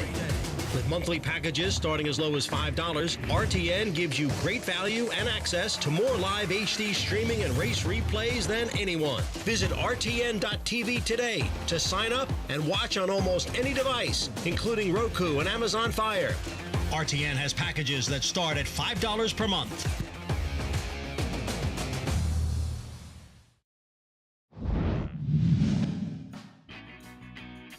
And Gio Ponte is 4.5 lengths from the lead in behind horses as the field turns for home.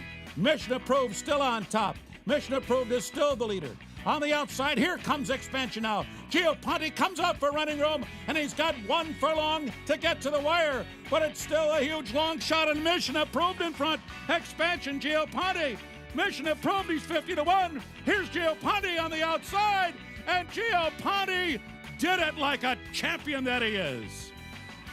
2010 Man of War, one of his 7 Grade 1 wins. He trailed for most of the mile in 3/8 and then able to run down that 53-1 shot. Mission Approved. It's just so much fun to watch this race. This is Ramon Dominguez at the height of his powers. Patient, ice water in his veins, slid up in behind horses, eased out, won with something left. Really fun to watch.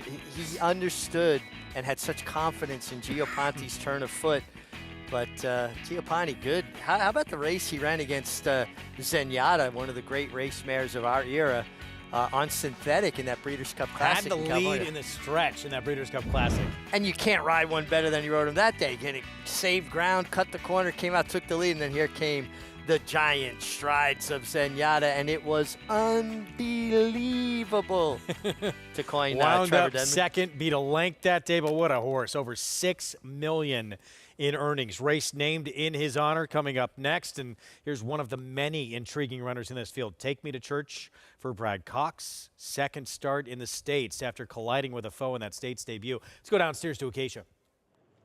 And we'll get to that horse in a moment, but we'll start off with your tepid favorite, 7-2 on Donegal Momentum. And I do think that that just speaks to what a competitive race this is here. And this is a horse that I remember even first time out, our colleague Maggie Wolfendale saying that she thought would appreciate getting to go long on turf. And that turned out to be true with the way that he finished the race last time out. Yes, I thought that he was in a good trip, and I thought was game that day, vesting at the 3rd place finisher out of there, drawing into this spot as well. But for a first-time turfer and one that was a touch keen early on in the race, which is not uncommon when switching surfaces, I thought that he ran very well in that effort, and he's come out of that race looking good, just as he did before. I think kind of experimenting with him along the way. The connections have found out what he wants to do, and so now he will step into some deeper waters in here and facing some tough company. But he is so far a horse that's undefeated on the grass and shown that he's found where his best stride is, and he does have that kind of quintessential Uncle Mo stride, really reaching, throwing those legs out and running with his head out and down. Now, the number 2, Take Me to Church, as you mentioned, Greg, unfortunately part of that spill in the Saranac and colliding with his fallen foe there. And Take Me to Church ran off after that, and then luckily was apprehended just with some minor abrasions and was fine coming out of there. So just for those to be familiar, you would have to go through a rigorous vet check to be able to come back here. And it's great to see him back so quickly, and he looks great. He was one I actually was really interested in that Saranac, and I thought was making a big move at that juncture. So they added the short cup cheater blinkers on him last time because he wore cheek pieces over in Europe, and a horse that had tactical speed in his European races, and actually transferred that nicely over to his first American start. So I think he's a major player in here. The number 10, Royal Majesty, is cutting back in distance, as we heard from Junior Alvarado earlier on when speaking to him. And he's one that just is not that big. Physically, I've always thought actually shorter might go well for him, and he's run fine going longer too, though I did think, especially last time out in the Saratoga Derby, that he just idled a little bit. He kind of ran in place, and so I'm wondering if a little bit shorter going to the mile today will help to kind of sharpen up that kick a bit late, and he's on his toes heading out here. This is one that I like going shorter in this spot, Greg. Keisha, thank you. Post-parade, here we go for the Gio Ponte, our feature on this Thursday card. We'll kick things off with the biggest price on the board, Ruddy Buddy. Yeah, he's just going to have to find a race we have not seen from this horse up to this point. Take Me to Church. Here's the one who did collide with that foe in that States debut for Brad Cox. Yeah, I thought he was kind of interesting. Thought he ran okay in that Saranac until the incident. And horse that actually only has one win on turf, and that came on bottomless ground. It's a big price on a horse whose turf debut, huge figure, winning the Toronto Cup at Woodbine. Yeah, I think he's way too big a price, too. And this is a 3-time winner for Chiefswood. And my buddy Robbie Landry, good rider, is the stable manager for Chiefswood. Cherie DeVoe, you saw the feature on her, sends out the process. Yeah, kind of a subpar effort last time. Thought he was good at Colonial, and I get the rider that rode him at Colonial comes in to take them out. In a jam, has some speed. Dylan Davis, we saw what he did last start on the lead. Yeah, listen, Dylan's put himself in a position to start garnering some attention and maybe getting some success with Breeders' Cup and, Triple Crown type races. This is his time to make it happen. Palm Tree, second start back of the 3-year-old season. Yeah, and we get to see Lanfranco Dettori. Frankie's back after injuring his shoulder in the starting gate. We jump to the 9, and here is Donegal Momentum. Kendrick Carmouche on board turf debut. It was a win for the Tom Worley barn. Yeah, listen, he was a little keen because there was no pace on whatsoever, and he was coming out of a fast-paced sprint. I think he can improve on that effort. He's aggressive here, though. I'd like to see him settle in a little more. 10-horse Royal Majesty coming out of back-to-back grade 1s for Bill Mott.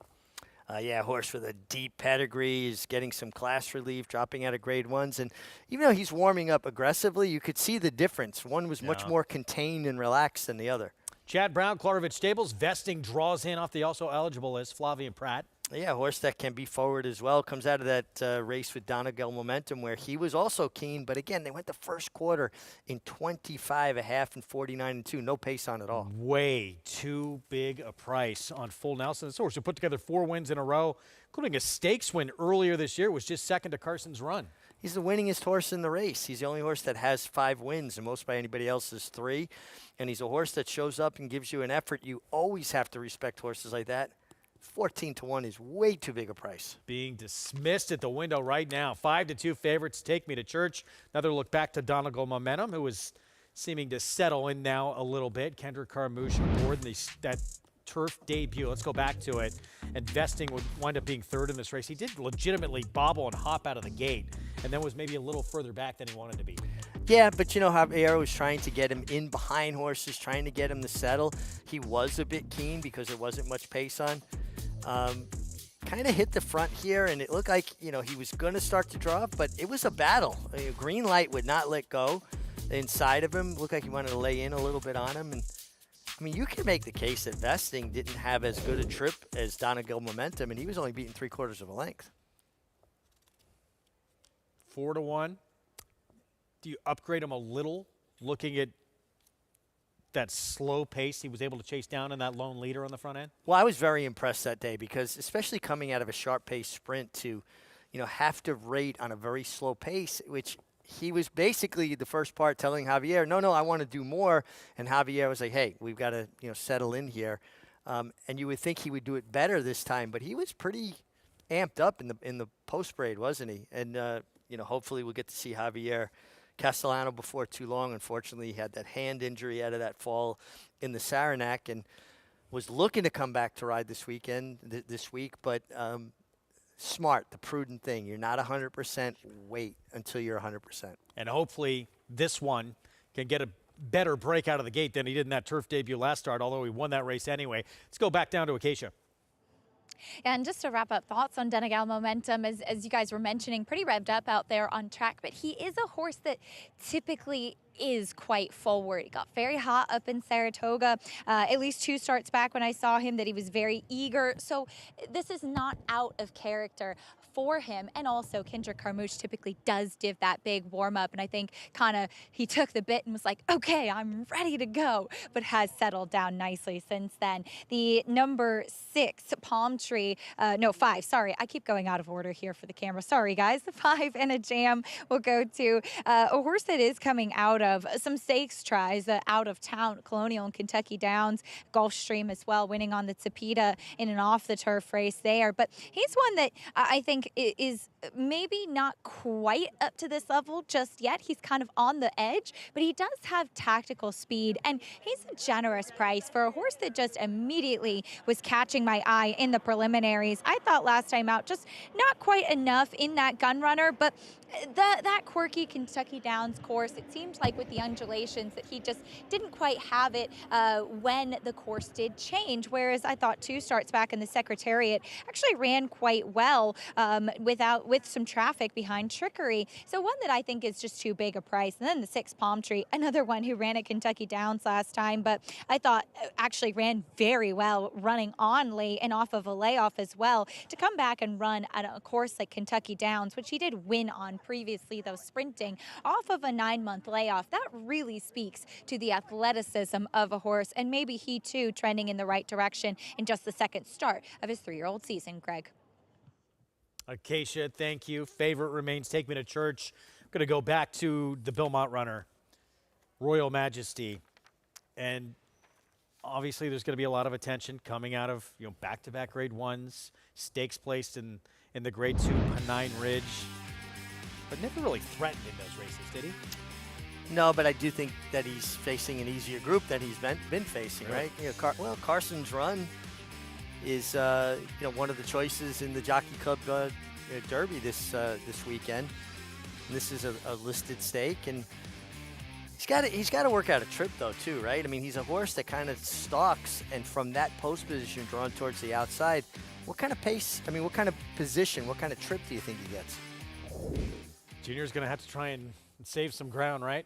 That first turn, there's not a ton of time to try and get over and save room, is there? No, there's not. I mean, it's a decent enough run, but still, turf racing's about trips, and I prefer inside posts. Now I say that, and I went to the 9, who's not drawn inside, but I also think that he'll be tactical and could find his way over. Who do you identify as the main speed here? I don't understand why they've not been using the speed of In a Jam, because that horse is quick, the 5, and they just don't seem to want to utilize that with him anymore. I think Donegal Momentum has a chance to be closer today if he breaks better in here. But who's the clear-cut speed? Yeah, it's a tough read.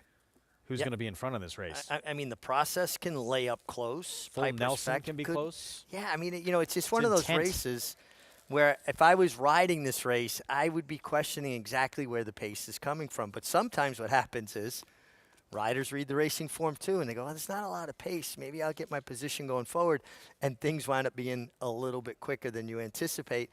On the flip side of that, you see races that look like a ton of speed and show up, no speed shows up because everybody's tentative, trying to not get involved in the speed duel. So I think the best thing sometimes, Greg, let your horse do what comes natural for them. We'll see if, we saw Dylan Davis go gate to wire, a horse who has sprint speed on the grass. He was on this horse last time, and they were not super forward, but maybe today a different with In the Jam, who's a 10-1 in here. I don't see the 3-year-old division on the grass being. I felt like this was a tough group, and there's still horses emerging. So Royal Majesty, I didn't give this major edge just because I see those grade 1s.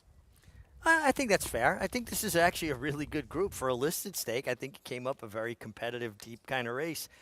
Is it possible from that outside post that Flavien Prat with vesting uses some horse early to go forward? Those were in my own 3/8 races, though. Yeah, fair. Might be tough. Could be tough. But again, it's going to come down to who wants it, right?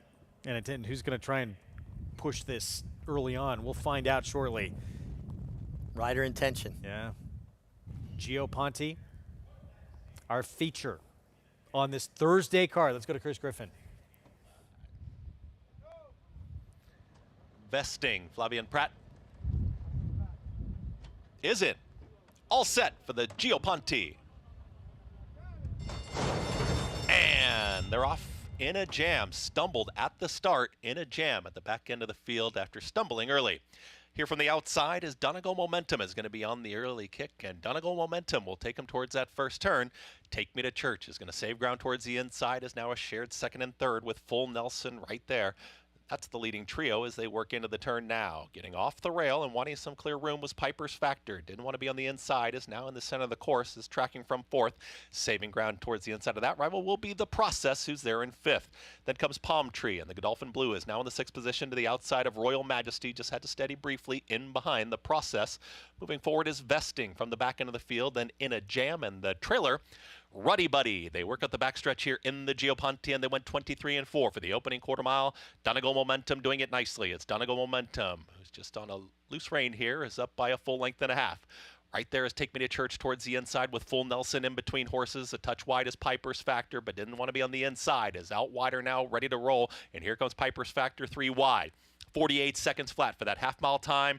Red cap is Jorge Ruiz, and The Process waiting patiently towards the inside with Palm Tree as they continue to chase Donegal Momentum, who reaches the top of the lane.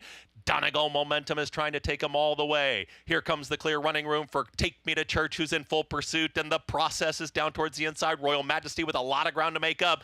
Donegal Momentum wanted to get on the front end, is trying to fend them all off here in the Geoponte. Take Me to Church is rallying on, but inside the final 16, Donegal Momentum's almost there. Royal Majesty late. Donegal Momentum takes them all the way.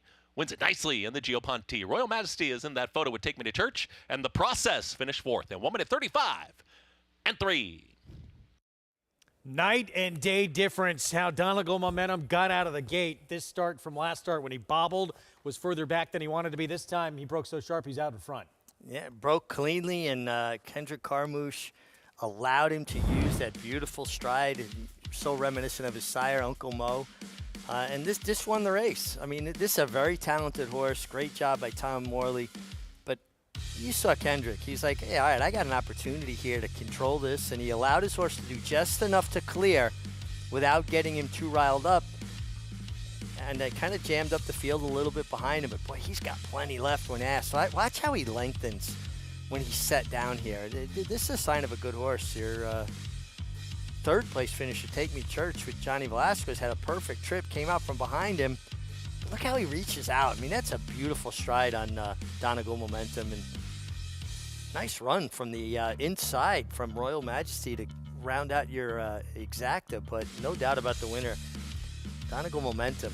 He had everything his own way on the lead. 2 for 2 on the grass now. Last time he didn't break well, chased down a very slow lone leader on the front end. This time he does it on the front end at 4 to 1.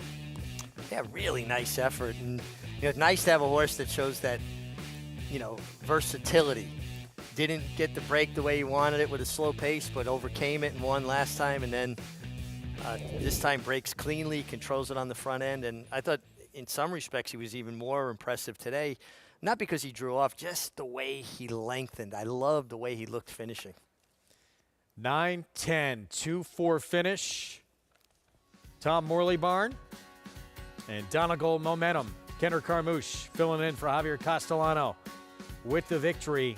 Perfect on the grass, and now a stakes winner on the turf in our Thursday feature.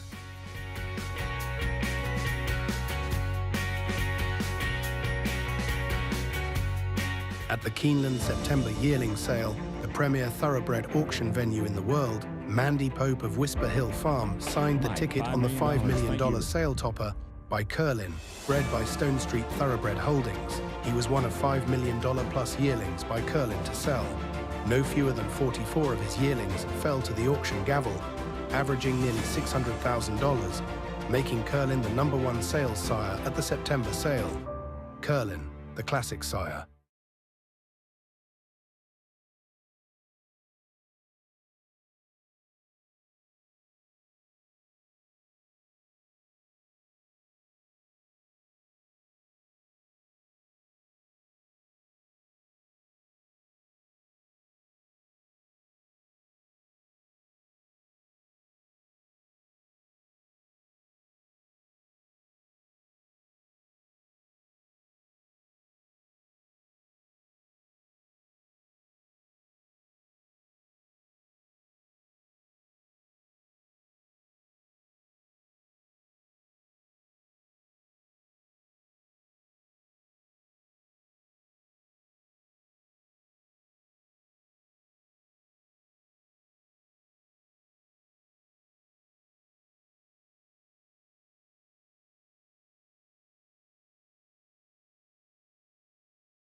Back with you on our Fox Sports 2 Thursday coverage feature in the Gio Ponte. It's Donegal Momentum, broke a lot sharper. Second time on the grass today and able to go gate to wire as we take a look at our winner circle lead-in, brought to you by the Facing Tips in November sale, world's premier breeding stock event. Nominate now to the sale where stars are sold. Leading every step of the way, it's Donegal Momentum. $10.80 for the win. Tom Morley Barn, Donegal Racing, and turf has been the right move for this horse. God, he got in beautiful rhythm. Just love the way he used his stride. He lengthened so nicely, and it just shows you last time he overcame that slow beginning and a slow pace, and today he got in an absolute glorious rhythm on the lead. It's a nice effort. We have a few double carryover scenarios as you take a look at certainly Paxational and Donegal Momentum here back-to-back, but more so just Paxational, resulting in what's become now a very difficult pick six to hit. Let's go downstairs to Acacia. And was just joking how I've got my green on as well. I guess it was meant to be. Kendrick's got his green on, and Kendrick a pickup mount here with Donegal Momentum. And he really broke sharply today as well, putting you in a lovely position. Yeah, I talked to Tom Morley. He sent a text over this morning, and I talked to Javier. He made it pretty much official with the text that Tom gave me. So I pretty much done with exactly what those guys told me to the T. And that horse, he's a cruise control. I mean, he got such a long stride, and he gets a little aggressive at the beginning. Javi told me, but I tried not to send him as hard, and he fell right in my hands. I'm just glad that Mr. Jerry Crawford and Tom Morley put me aboard. It got me a winner today. And a nice win at that. And you could kind of see it, what you were talking about, getting a little bit aggressive early, even in the warm-up. But he came back to you. He settled nicely. But it seemed as soon as you asked, he was like, okay, I'm ready to go. Yeah, those type of horses, you talk to them a lot as you're going around there. You're going to find that they really listen to what you're saying, and they kind of come off the gas a little. So that's what I was doing in the first turn. By the time I hit the backside, he already had them drop the bid, and I knew what I had to do from there. And when you're a rider that's picking up a mount, you talked about some of the preparation going in, speaking to a rider that knows this horse well, speaking to the trainer. What are some of the things that you do when climbing aboard a horse for the first time? Just do your homework, go over the races, hopefully, the trainer give you good information about the horse and not how to ride the race, and that's what makes a winner, We're in New York, these jockeys, they some of the best in the world, and at this stage, we don't need instructions, we just need a good horse to make us look good. Well, you both made each other look good today. Congratulations on the win. Thank you. Louisiana, baby. You know it. You know it, Greg. And that's our theme for today, talking to your horses during the race.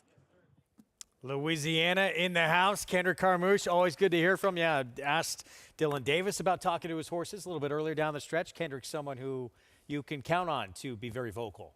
Oh, absolutely. I mean, honestly, Dylan, too, and Kendrick, both terrific interviews. They'll pick up the bit and run through it for you. Interesting, though. But you do.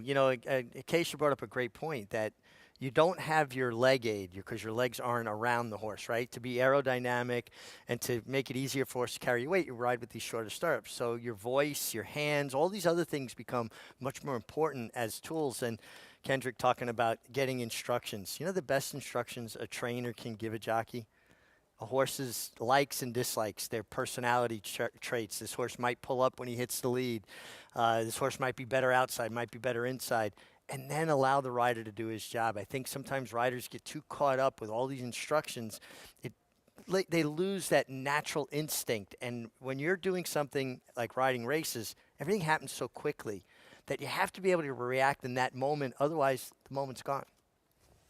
And you got to know when to say, I'm just going to forget what those instructions were and do what I need to do. Well, I don't think Tom Brady was going to the line of scrimmage and reading the defense saying blitz and going, well, that's not the play that was called, right? He's going to call an audible. And, you get a good rider, leave them alone. Explain to them, again, what the horse's idiosyncrasies are, but allow them to do their job. Have enough confidence and faith in them. They're all big prices, but we do have 5 horses going into this final race that could result in a double pick six carryover. The 1, 2, 4, 5, and 8 seems a little bit unlikely. But we'll talk more about it when we come back. We have a maiden special weight 6 furlongs on the grass to close things out on this pick six carryover Thursday afternoon. We're going to take a timeout. We'll talk classic division as well and look who's back. maybe the horse who ran the best race in the Kentucky Derby, Forever Young, who came back in the Japan Dirt Classic with an easy win, and now it's on to the Classic. Introducing a stallion, as top class as they come. In 22 career starts, he won or placed in 12 graded stakes, competing in 15 grade ones, earning over $1.7 million. His undisputed speed is evidenced by 7 100-plus Spire speed figures, a 3-time Grade 1 winner, Raging Bull. Horse racing? Check. Weekly promotions? Got 'em. Huge payouts? You bet. With Naira Bets. Download the app today and bet on any track, anywhere, anytime with live HD horse races, betting tips and tutorials, expert picks, and more. You bet with Naira Bets. Join now for a new member bonus at nairabets.com. For centuries, the bond between horse and human has been forged in trust and hands-on care. Thoroughbred racing is combining that tradition with cutting-edge technology to raise our standards even higher. New investments in wearable biometrics, advanced imaging, and AI help optimize our safety programs. That opening quarter mile was a quick one. Every day, a commitment to improving their care. So win or lose, it's safety that runs first. To learn more, visit safetyrunsfirst.com. Serving others is our foundation. That's why Naira is building a pathway for businesses, individuals, and organizations to support charitable groups connected to horse racing in New York State and beyond.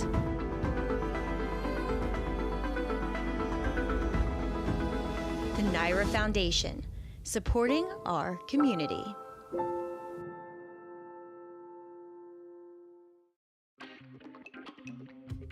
Back with you on our Thursday coverage here on Fox Sports 2. You're watching America's Day at the Races with one race remaining on a Pick 6 carryover Thursday afternoon. Let's talk Breeders' Cup Classic division. And so wide open this year, but just got a whole lot more interesting with who came back with a win.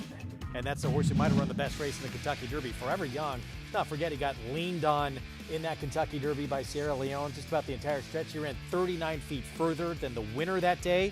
Comes back with a length and a quarter win after stumbling slightly at the gate in this Japan Dirt Classic. Hey, you can make the case that he was the best horse on Derby Day. I mean, a blanket finish. And he got everything he needed from this prep, right? I mean, he got to go the mile and a quarter, which he'll do in the Breeders' Cup Classic. It seemed to me like a very cuppy kind of racetrack, very sandy. Not a lot of pace on, but he's a horse that can get position. And they came home the last quarter in 24 seconds. I got to think he's sitting on a big effort going into the Breeders' Cup Classic. First start back since that Derby, trained by Yoshiro Yahagi. He's had success in the Breeders' Cup with Love's Only You and the Filly Mare Turf, March Lorraine and the Distaff. And he said, as we go to Acacia right now, they are expecting better in the Classic. Felt he was only about 80% Acacia for this race.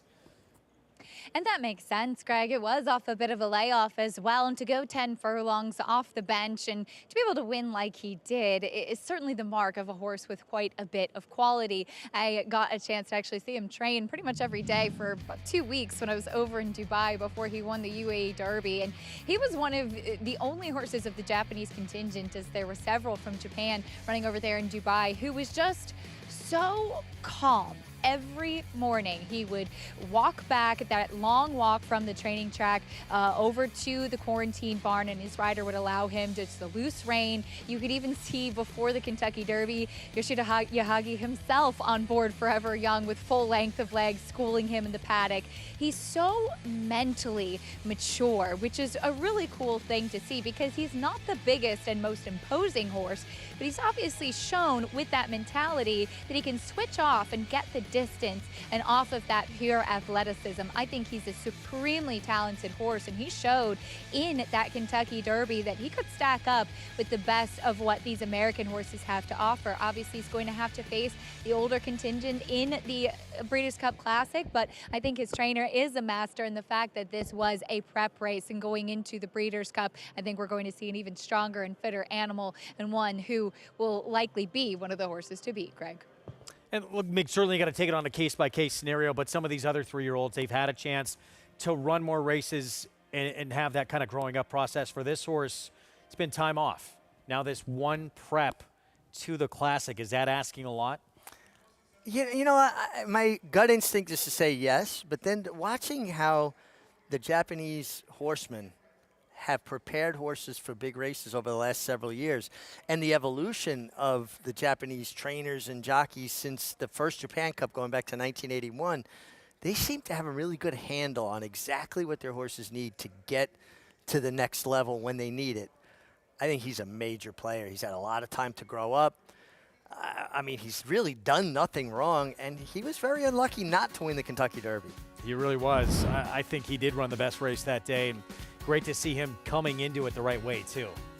Absolutely, and that track has to move him forward from a fitness level perspective. Nightcap still to come on this Pick 6 carryover, and that's the one to try and beat. Tam I Am for Todd Pletcher. Post-parade next. To main 2, internet, you're out. 250. 18, down to get down 250, down to get down to get down 50. I guess not. Here we go down to get down to get down 50. Internet wants. Here we go down to get down to get down. They know down. But the very one get twice. Here we go down to get a third and final call. To main 250 and a half. Roger, you win today. To main 2. Thank you. 9.5. Thank you. In the back, $1,900,000. Thank you. $1,700,000. Jody, thank you. Please hold your applause.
Back with you on our Thursday coverage. You're watching America's Day of the Races on Fox Sports 2.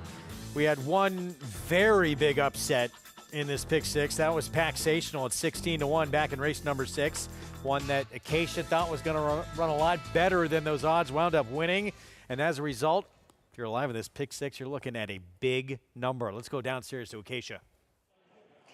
Thanks for that, Greg. And in the nightcap here, it's an interesting one. And I do think that your favorite, Tam I Am, makes a lot of sense. But let's take a look at a few first-time starters. Starting off with the number 6, not the first time, debuting for Horacio de Paz by the prolific stallion, not this time. We're 20-4 at the OBS March 2-year-old sale, and did not look to be going that fast at all. Sub 21 at a 2-year-old sale is pretty quick. Overall, thought that this was a horse that looked like she was going to strengthen up with some racing, but looking at her here, it looks like she'll just do better for a race to bring it all together. But I thought that she was very intriguing. She is off to a grade 3 winner in Dixie Serenade, who is a dirt sprinter. There's not much turf pedigree in the immediate family on the bottom side, but the Not This Times can handle anything, and she does look like she's well suited to the grass at first asking. Like I said, I think she'll need one to bring it together, but a horse that I think has some ability. The number 3, Candy Quest, debuting for Mark Cassie, a filly who sold for $225,000 as a yearling by Connect. The dam is the sister to graded stakes winner English Affair, was a turf horse, won the Cardinal, and there is some dirt and turf, or horses that handle turf, I should say, in the siblings. This one coming in for Mark, who had a tremendous summer with his 2-year-olds, just really being well spotted. So this one's starting a little bit later in the year, and you can kind of see that. She has a little bit of a rough build to her. It just, again, another one who looks like a race will help her to just kind of bring it all together, strengthen up in the top line, kind of tuck up just a little bit. But I absolutely think that she's well suited to turf sprint. Very powerful in her hind end, which I appreciate. And she's gotten sharper as the preliminaries have gone on. The number 10, Moonscape, debuts for John Kimball, who's had some really live first-time starters in the last couple of weeks. And this one, a daughter of midshipmen. All 3 of the siblings were winners on the grass, and one that has had the opportunity to work on the turf up at the Oklahoma training track in Saratoga. And for that time, 36-4, very quick on that turf course coming in. And she's had multiple chances to work on the grass, giving her trainer more insight as to how she'll move. She is powerful. She looks ready. She was one that caught my eye immediately coming here into the paddock. And if she does take to the turf like it appears she has in the mornings, I think she's dangerous in here. Greg? All right, thank you. Post parade coming up, but that would result if she wins in a $136,000 payoff. Here's Thunder Princess from Bruce Brown. Turning back in distance is going to have to get better. First-time starter for Oscar Barrera. Not taking any money on the board. The mare was a stakes winner, and this is her first fall. Here's a player for Mark Cassie, first-time out, Candy Quest. Yeah, out of a mare that just has not produced any turf winners as of yet, but we know that Mark Cassie has a handle on his horses. Phil Serpy, contract law, 49-1. And here's Lady Gunner for Mark Hennig. Yeah, filly that not taking much money, but got a nice pedigree on her. First-time starter, Horacio de Paz, not the first time. Yeah, by Not This Time, one of the hot stallions. Granddam was Madam Exkey. Want a stake on her for Jimmy Jerkins and the Moors. It's the one to beat. Tam I Am off that third-place finish in the debut for Pletcher. Yeah, big effort on the turf on debut. Runs that race back, going to be very tough to beat.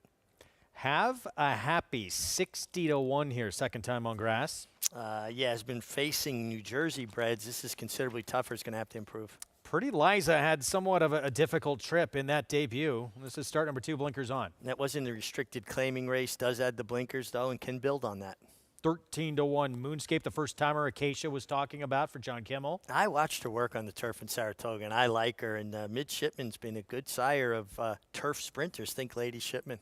And there's some turf pedigree here with this first-time starter for Brittany Russell. So darn pretty. I've been training at Fair Hill. Brittany Russell, over 110 wins so far this year. So darn pretty.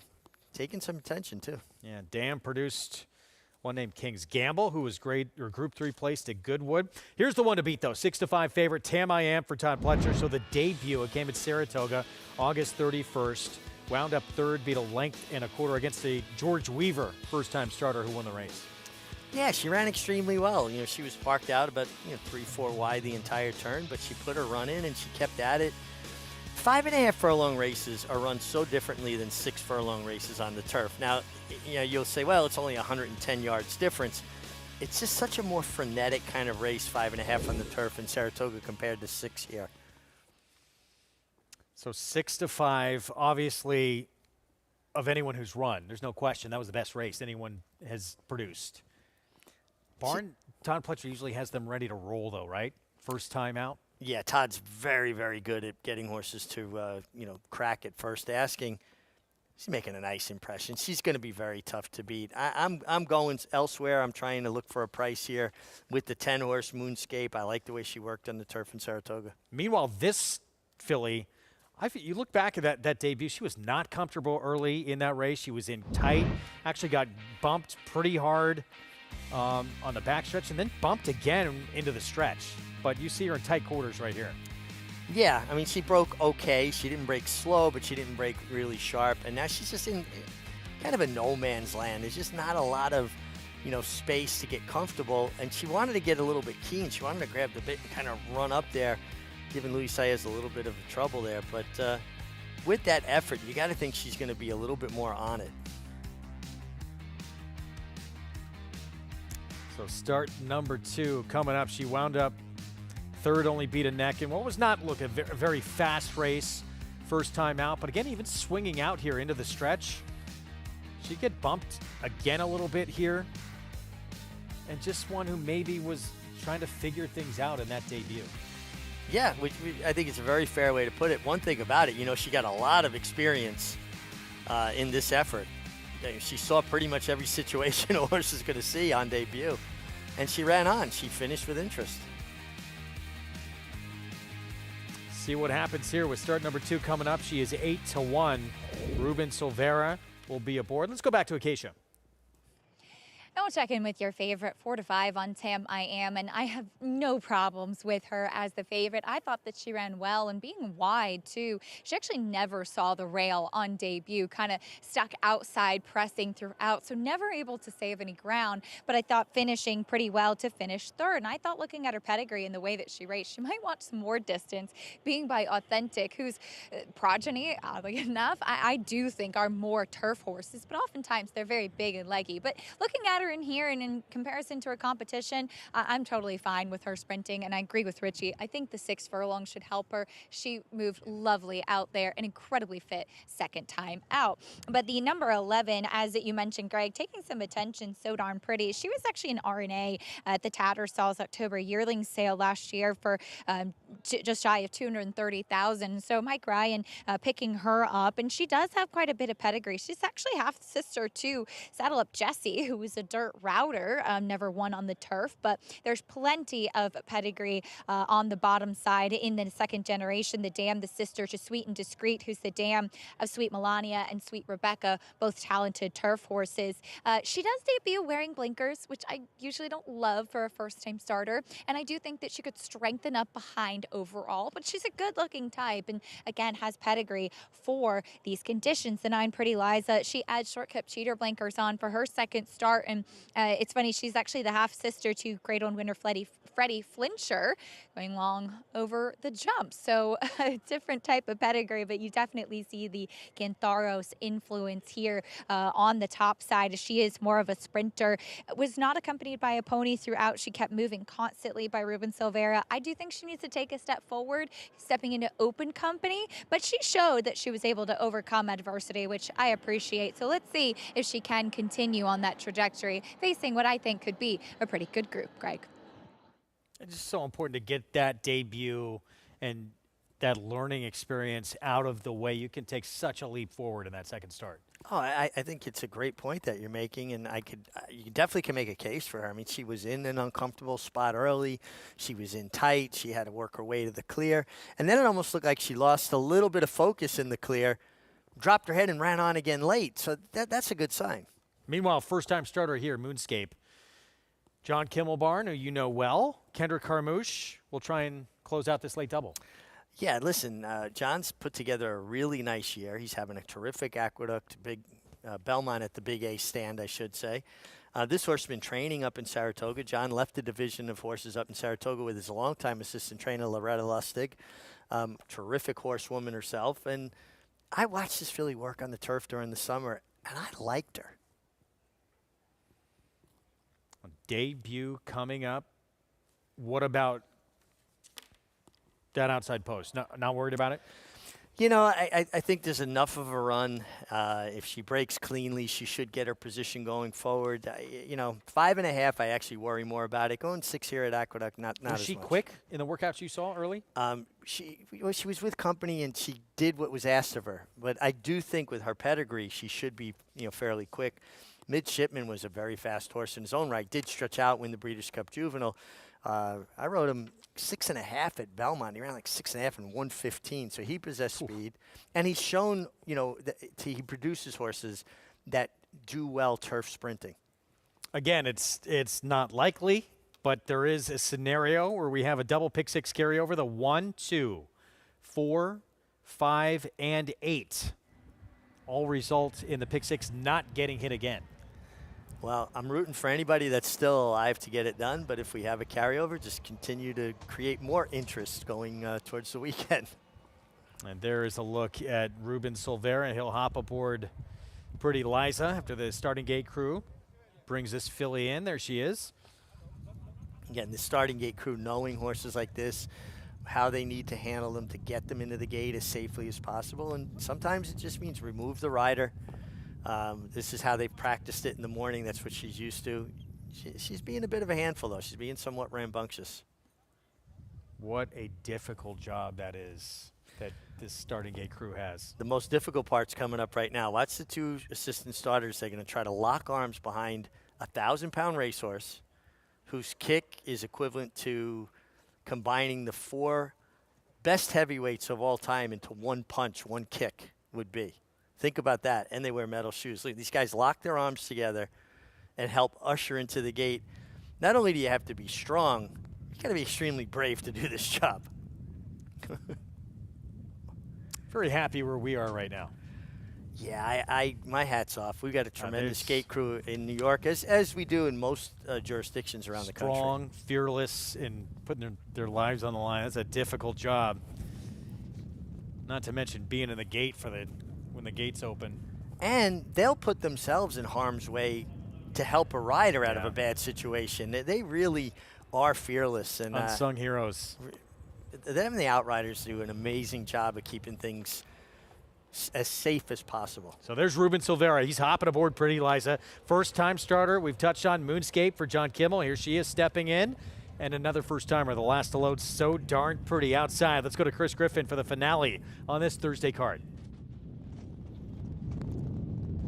All set. And they're off. Tam I Am right out towards the front and So Darn Pretty from the outside draw. It's going to be these two. Tam I Am is now a neck in front. There's immediate pressure from So Darn Pretty, and just in behind them, that's Pretty Liza from third at the rail. Candy Quest and the Purple Silks is moving through at the rail. Then comes the gray Have a Happy is to the inside of Moonscape. They're back there in 5th and 6th. They're followed by not the first time who's tracking from the 6th position, less than a half mile to go. At the rail here, moving through is Pioness. Moved to the inside here of Lady Gunner, far back to the 2 trailers, Thunder Princess and Contract Law. 22 seconds flat. They zip through that opening quarter, well into the far turn now as So Darn Pretty is in front. Tam I Am has switched to the outside, is now stalking in, moving in closer. So Darn Pretty's got the lead at the top of the lane and tried to kick away from Tam I Am in full pursuit. Down towards the inside there, Candy Quest is looking for room, and here comes a run from Pretty Liza as Tam I Am has now taken the front. It's Tam I Am. Now Candy Quest has found that clear running room, and Candy Quest is immediately trying to pounce and will run right by Tam I Am. Candy Quest is striding away. Candy Quest, Dylan Davis in the finale. Candy Quest wins it over Tam I Am, Pretty Liza, and Pioness with a late rally in 1 minute 9 and 3. All summer long, we saw it. Mark Casse with his 2-year-olds gets another one here with a first-time starter, Dylan Davis aboard Candy Quest. And the beat goes on. Mark Casse continuing to put out live first-time starters on the racetrack. She's had a real nice trip and got it done. You know, that inside out, right? You sit the pocket, you wait. Now when your favorite kicks on here, Tam I Am, that gives Dylan, he had to wait for room there, gives him the opportunity to sift out to the clear. And that's how you want to ride the turf. Stay in there. Stay disciplined and sift. Don't angle. Don't be going to the right when the race is going forward. This was a real nice trip, nice ride, and a very well-prepared firster for one of many for training. How long did it take for you to learn that patience to ride the turf like that? Not very long. I was very fortunate as an apprentice rider. My boss, Steve DeMauro, had so much confidence in me. He put me in situations where I needed to learn how to ride the turf well. Second win of my life was a mile on the turf. 9-2 on Candy Quest. And a patient Dylan Davis here waiting for Tam I Am to move on by and then ask for more and gets it from this filly. Yeah, and again, real good trips, conserving all that energy while you're down inside, angling out or easing out. I shouldn't even say angling out. And run by a very game Tam I Am, a nice fast race. And now for Dylan Davis, he's got to go catch a plane to Keeneland. Always nice to win that last one before you have to get on a plane. It just seems like he's so much more relaxed. Pick 6 will have the number. It's coming back. It's healthy. It's a good one if you had it. Congrats. Good handicapping to put this together. Look, Mark Casse, all summer long, we saw him just be outstanding in these 2-year-old races, just continuing to produce. You know, Mark talked about it early in the Saratoga meeting, a little different approach, how they came into the Saratoga meeting, how they were prepping their young horses, and obviously they've hit on the formula that's working extremely well. And Mark, over 180 wins now this year, which is just phenomenal. I mean, he has bench strength, but what a good job he does preparing these young horses. 2-win day for Dylan Davis. Had that 16-1 shot Paxational on the front end, and then wins with his first timer here with a very patient ride on the debuter, daughter of Connect for Mark Casse. Pick 6. I'll spoil it and just tell you, it comes back 32,000. Let me get the exact number here. $32,133. Nice. Congratulations to whoever hit it. Great job. And that's one thing we talk about all the time, races, right? You can come to the races and actually leave with more money than you came with. Now, you go to a ball game, you're going to have a good time. Yep. You're going to enjoy the ball game. You're not coming back with more money than you left the house with, right? Not usually. Tomorrow, we got a couple more graded stakes as we work our way up to a huge Saturday coming up. We got some big races on Sunday as well, but tomorrow we're going to see Mentee, brother of 2-year-old champ Fierceness, getting on the grass for the first time, Yep. and then we have the grade 3 Weah. Yeah, nice turf racing. It looks like weather's cooperating. It turned into a beautiful day here at Aqueduct, and looking forward to doing it all again. Actually, I'm off tomorrow, but I'll be back Saturday. All right, we look forward to seeing you again over the weekend. We're back tomorrow, 12:30 Eastern start time, and Mentee, brother to the 2-year-old champ and this year's Travers winner Fierceness, getting on the lawn for the first time here in start number 3 after a disappointing performance in that hopeful. He had a long time away from that maiden win in the debut. We'll see if he takes to the grass tomorrow. Part of our coverage again on Fox Sports 2 that begins 12:30 Eastern start time. We hope to see you then. It was Donegal momentum in the feature. Gio Ponte now 2 for 2 on the grass. Broke a lot better, and this time able to use that speed and go gate to wire for the win under Kendrick Carmouche. Tomorrow, Idea Generation shocked everybody. Was in the race as a rabbit, but just kept on going at 31-1 at Saratoga. Can she do it again? And Mentee, is the lawn what he wants? We will find out in the futurity. War Dancer, New York's leading turf sire for a 3rd straight year with Saratoga standouts like 26 Black. Here's 26 Black surging by them all to win it by a neck. As well as Busy Morning. Busy Morning in front, and Busy Morning wins it. And wire-to-wire victor, Tour Jeté. Tour Jeté all the way to score. New York's #1 turf sire again in 2024. Shouldn't you have a War Dancer? War Dancer, proud to stand in New York.